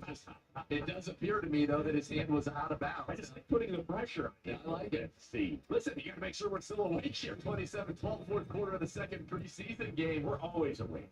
There's no doubt. We'll bring it Here we go. to the high level. After review, the ruling in the field is that the fumble was out of bounds when it was recovered. Therefore, it's retained by Cleveland. Let's go.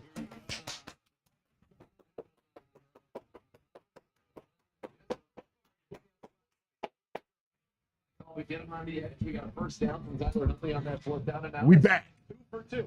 I'll see We you. back, y'all.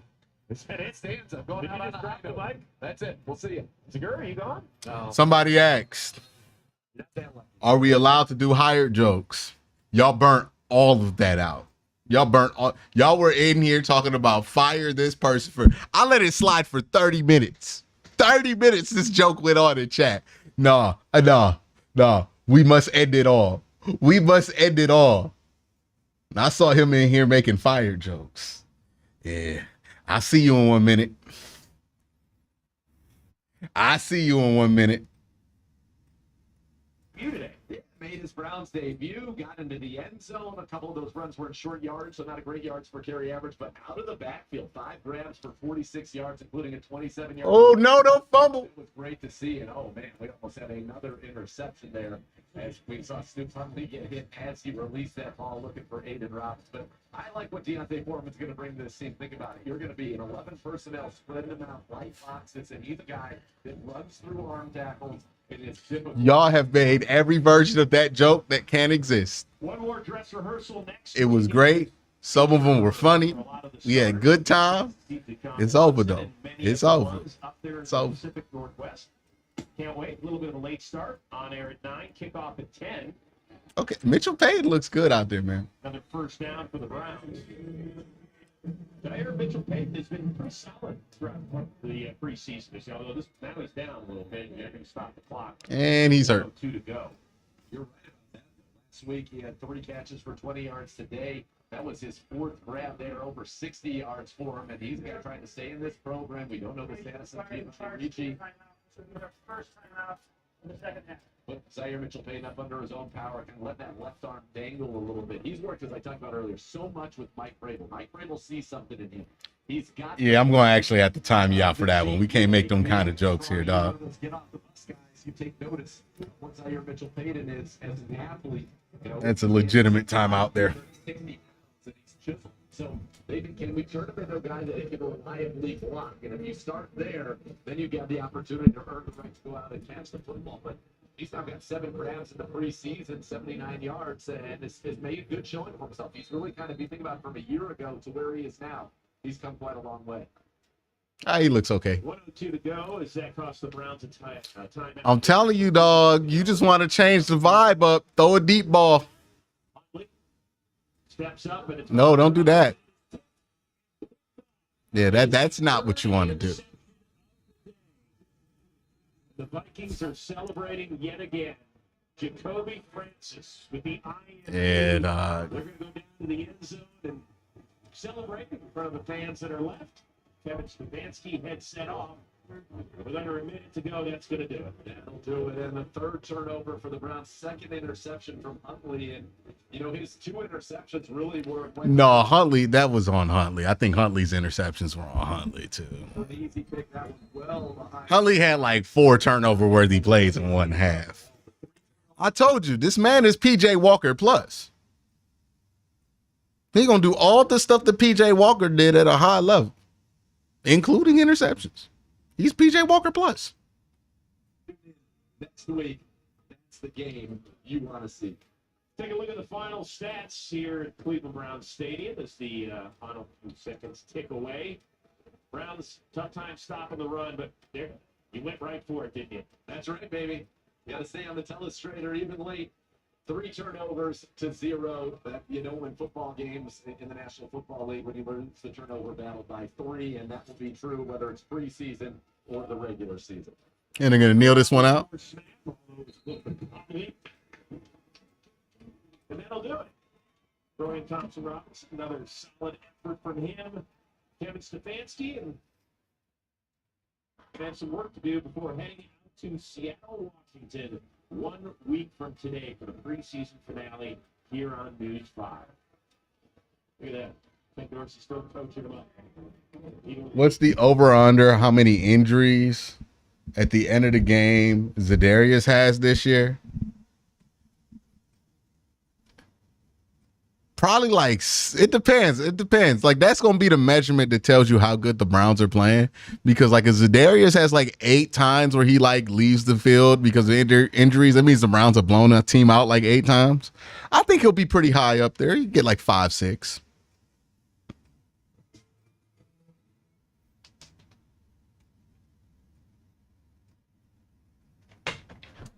Thing is, the thing is about the Huntley thing. I mean, not the Huntley thing. The Za'Darius thing is Za'Darius don't do that when they out here losing. Za'Darius only do that when they out here winning. That's the key. That's the key with Za'Darius. Here. Okay, so the Browns just finished their 2nd preseason game, and it is worth noting that the Browns did not start a ton of their rotational players. So what I mean by that is this game did not have any of the Browns' first stringers, right? We're not talking about any of the number 1 team Browns really being out there. I guess you can, by a stretch, say maybe Shelby Harris counts as a number 1 string guy, and then maybe Deontay Foreman counts as a number 1 guy because he might be the number 1 running back. But I think that'd be a stretch, right? It looks like they want him to have that Kareem Hunt role, and the Kareem Hunt role was never a number 1 running back role. It seems like Jerome Ford is probably going to take over for all of those things. So, that being said, we have to look at this game and understand that the results only go but so far with dictating how we feel, or not dictating, that's not the best word, with projecting how we feel about the season. The results to me and what happened in this game really don't affect how I view the Cleveland Browns going into the season. I think that would be silly. I think there were maybe 5 players on each side of the ball that might get like snaps during the regular season that played in this game, and those players looked fine. I wouldn't extrapolate anything that you see from this game as anything to be worried about over the regular season. That being said, let's talk about what happened in this game, and let's start with special teams, right? Let's get it out the way before I forget. So special teams. I think special teams was pretty good in this game. Dealt with some bad conditions. Cade York was perfect on all of his field goal attempts. The punting was good. I think the kicking was good on the kickoff stuff. I'm pretty happy with where special teams are. Cade York's not going to start for this team. It's going to be Dustin Hopkins. They're keeping him safe. They're playing it super safe this preseason, by the way. Like, the Browns are playing this safer than they've ever played it in the preseason. So if you're wondering to yourself, why is it that the Browns look as bad as they've ever looked this preseason versus any other preseason? Keep in mind, they are playing this preseason eons safer than they played last preseason. You remember last preseason, Deshaun Watson in the first team unit played 2 times. The first team defense played 3 times. That's why it looked so damn good in the preseason last year. They played the starters for most of the preseason. This year, they aren't even thinking about playing starters, and they might play them for maybe a quarter. They're playing it so safe because of what happened last year during the regular season and how many injuries they're still recovering from because of what happened last year. By the way, if you're doing super chats, I'm going to get to them in a minute. I'm doing the video for the post game right now. So that is all there. Offensively, again, you're not seeing any starters. It was interesting to note that James Hudson did play in this game where they benched anybody who they felt like was going to start anytime soon. I mean, they didn't even play like Elijah Moore or Cedric Tillman or David Bell in this game to give you how much they were protecting guys on the depth chart here. So James Hudson playing in this game tells me one thing. He's being evaluated. He's not being prepped to be the backup left tackle. That is likely going to be Hakeem Adeniji or Jermaine Ifedi. Now, both of those players left this game with an injury, which means Andrew Berry likely going shopping this weekend, right? He's going to go shopping. I think he's going to trade for a left tackle or sign somebody. It's not going to be a giant deal. It's not going to be anything earth-shattering, but they're going to make a move because if Jet Wills is not back by the 3rd week of the preseason, they're going to want somebody they feel good about in there protecting Deshaun Watson for the quarter that he's in there. So I don't think they're going to want to be that low on the depth chart with Deshaun Watson potentially playing and potentially not having Jet Wills, who they're confident is going to be back for week 1, but I don't know how confident they are he's going to be back for week 3 of the preseason. So that's probably going to be something that breaks this week. I wouldn't be surprised if they made a move there, and I think it'll be something stronger than just signing a free agent left tackle to play some snaps. I think they're going to make a move for somebody they feel good about at least protecting Deshaun for a quarter. It's not going to be like a crazy investment, but they'll invest in it. Again, they're playing it safer than ever this offseason. Let's see what else. DTR, I thought DTR looked fine out there. You saw him throw the ball downfield a little bit more often. I think that was a good thing. DTR was getting the ball downfield. DTR was not just staying in that 10 to 15-yard range. And the thing I want to see in the preseason with players who have known issues, I don't want to see you do the things that you're good at, right? We know what DTR is good at. I don't want to see you fall into that comfort zone and only do the things that you're good at. I want to see you make an earnest effort to fix the things that you're not good at. And I'm seeing that when it comes to the range of DTR's throws. He's clearly trying to push the ball downfield a little bit more often to get better at that and to get more used to that. So I like that from DTR. What I did not love from DTR was there were like 4 or 5 times he got blitzed, and every time he got blitzed, one of two things happened. Either he made a poor read and threw the ball quickly to somebody who's going to get knocked back 3 yards behind the line of scrimmage, so effectively the same thing as a sack, or he just didn't throw a good football under pressure. It seems like the pressure is affecting him. And when we go into week 3 of the preseason for DTR, you just want to see that part of it get fixed. Now, I don't know if that's going to get fixed in 1 week of practice. This seems like a longer term issue, but you want to see him make progress on that, right? Throw a couple of good balls under pressure, make some good reads when he gets pressured. So that is something that you want to see from DTR going forward. Here's where I'm at with the quarterback situation. Obviously, Deshaun and Jameis are going to make the team. I think they're going to try to keep DTR in as the number 3. But if it came down to it during the season and they needed a third quarterback, I think they're going to make a move for somebody on the practice squad. Tyler Huntley has not been super impressive.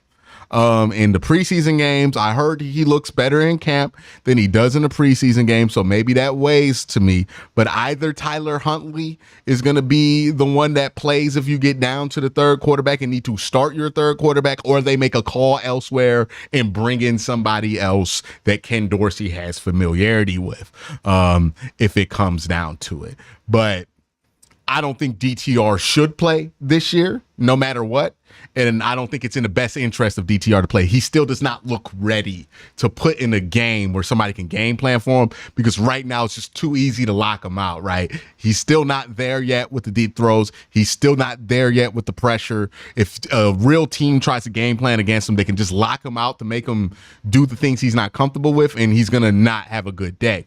That's why I would be more comfortable with the veteran there, who's a lot harder to lock out. DTR, the potential's there, but he's not there yet from a avoiding being locked out kind of perspective there. I thought Jamari Thrash was the highlight of the game. I thought he looked pretty damn good in this game. Had a nice play where he caught a ball, broke a couple tackles. He was getting separation all game, things you love to see. I thought Javen Cohen was pretty good. The rookie guard out of Miami, formerly of Alabama, thought he played a solid game. I thought the offensive line in general, especially when Nick Harris and the second, third string group was out there, I thought they played much better than they did the week prior. I thought the operations from the sideline was much better. That was one of my key things I wanted to pay attention to, was how does the operations look for this team when they're out there, because it was a little sloppy last week. Like, play calls were getting in late. They had to call a timeout just to get a play off a couple of times. It was not clean. Now that that's cleaned up, I feel much better about that. Remember, the Browns have a ton of new coaches on the offensive side of the ball, so it makes sense that the operation's going to be a little sloppy on the first preseason game. It was nice to see that be much, much, much cleaner. Even saw them have a clean, operationally speaking, 2-minute drill. Now, I do believe DTR threw an interception on that 2-minute drill, but it was clean from an operations standpoint on the sideline. So really enjoyed seeing that. Defensively, Siaki Ika, don't think he's going to make the roster. That's where I'm at with him. He is a liability in a run game, and he's not a good pass rusher. What do you do with that? If somebody got an answer, I would love to hear it, but I don't know what you do with that. Because I certainly have no clue what you're supposed to do with that.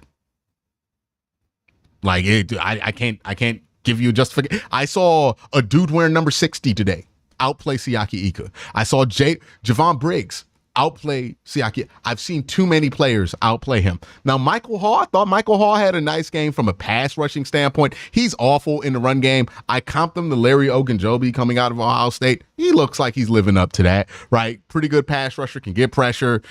Easy to fool in the run game. He's young. He's like 20 years old. So if he does have a future with this team and nothing legally continues to hamper his career, then you hope those things get panned out. This is the dude that you're probably not going to expect to really hold down a significant role for this team till he's like 22, 23. So we got a couple years there with Mike Hall. But I did like what I saw from a pass rushing perspective. He might be ready sooner than later for a little bit of a role there. Shelby Harris looked good in this one. I thought he looked fine here. I think he just likes to play in the preseason, and that's why he was out there, and the team is fine with it. Isaiah Thomas, I thought he had a pretty nice game. And let me not forget the young man's name, Chris Williams. I thought he had a pretty nice game. I think he's making an argument to be on that practice squad. He had 2 sacks in this game, had one at the end of the game that resulted in safety. He's been putting together a nice camp here. Khalif Felici had a nice bounce back game. I thought that was very good for him. He had a nice little bounce back. And who else did I think played well? None of the linebackers played well today. I think all the linebackers looked like garbage, but I don't think any of the linebackers that are going to play during the season were really playing. I don't think Devin Bush is somebody who's going to make a significant argument to be on anybody's roster anytime soon. So I don't think that really concerns somebody. Well, I think Devin Bush might be on the roster, but to do special teams. So anyways, not really concerned with how he looked out there.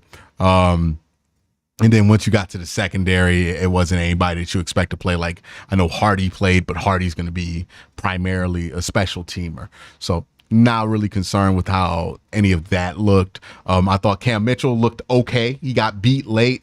He got beat early in the game, but I think he bounced back quite fine from that. I think those things were fine.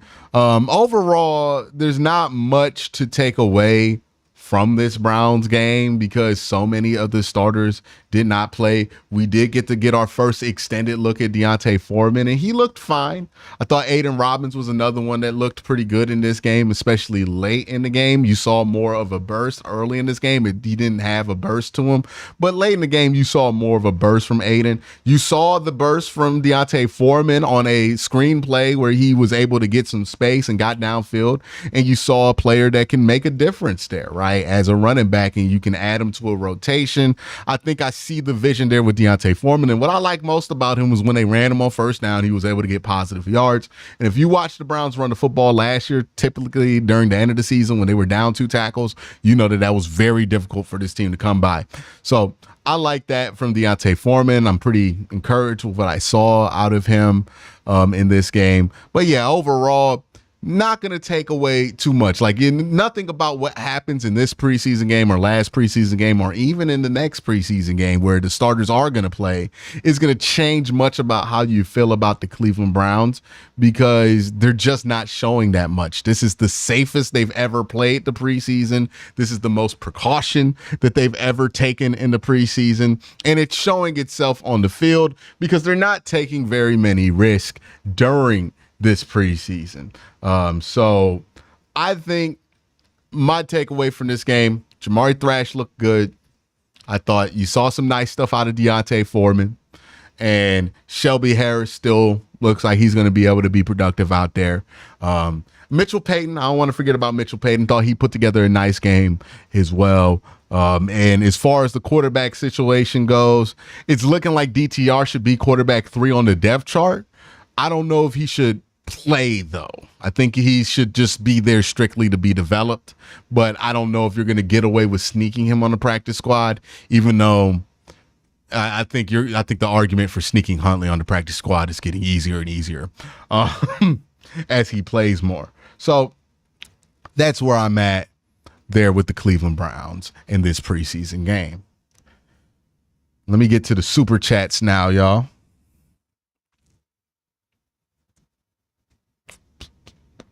Sorry about that.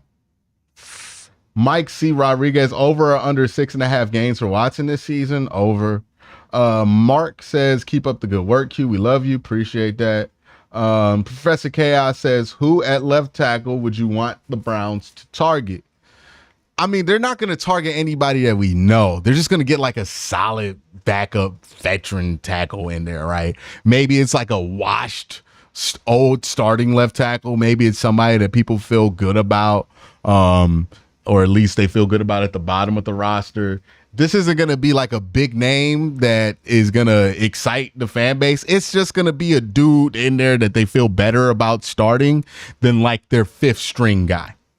That's going to be the name. So I don't want to pump you up, make you think the Browns are going to bring in somebody crazy. It's not like that at all. So yeah, that's all it is. But y'all, appreciate y'all for coming in. Make sure you stay subscribed and notified and check your notifications so you don't miss a video that I put out. We're getting into that regular season grind. I appreciate every single one of you that were in chat. We had almost 500 people here for a preseason game where nobody of interest really played for the Cleveland Browns. Browns fans going crazy right here. But appreciate y'all. Y'all have a great day. Have even better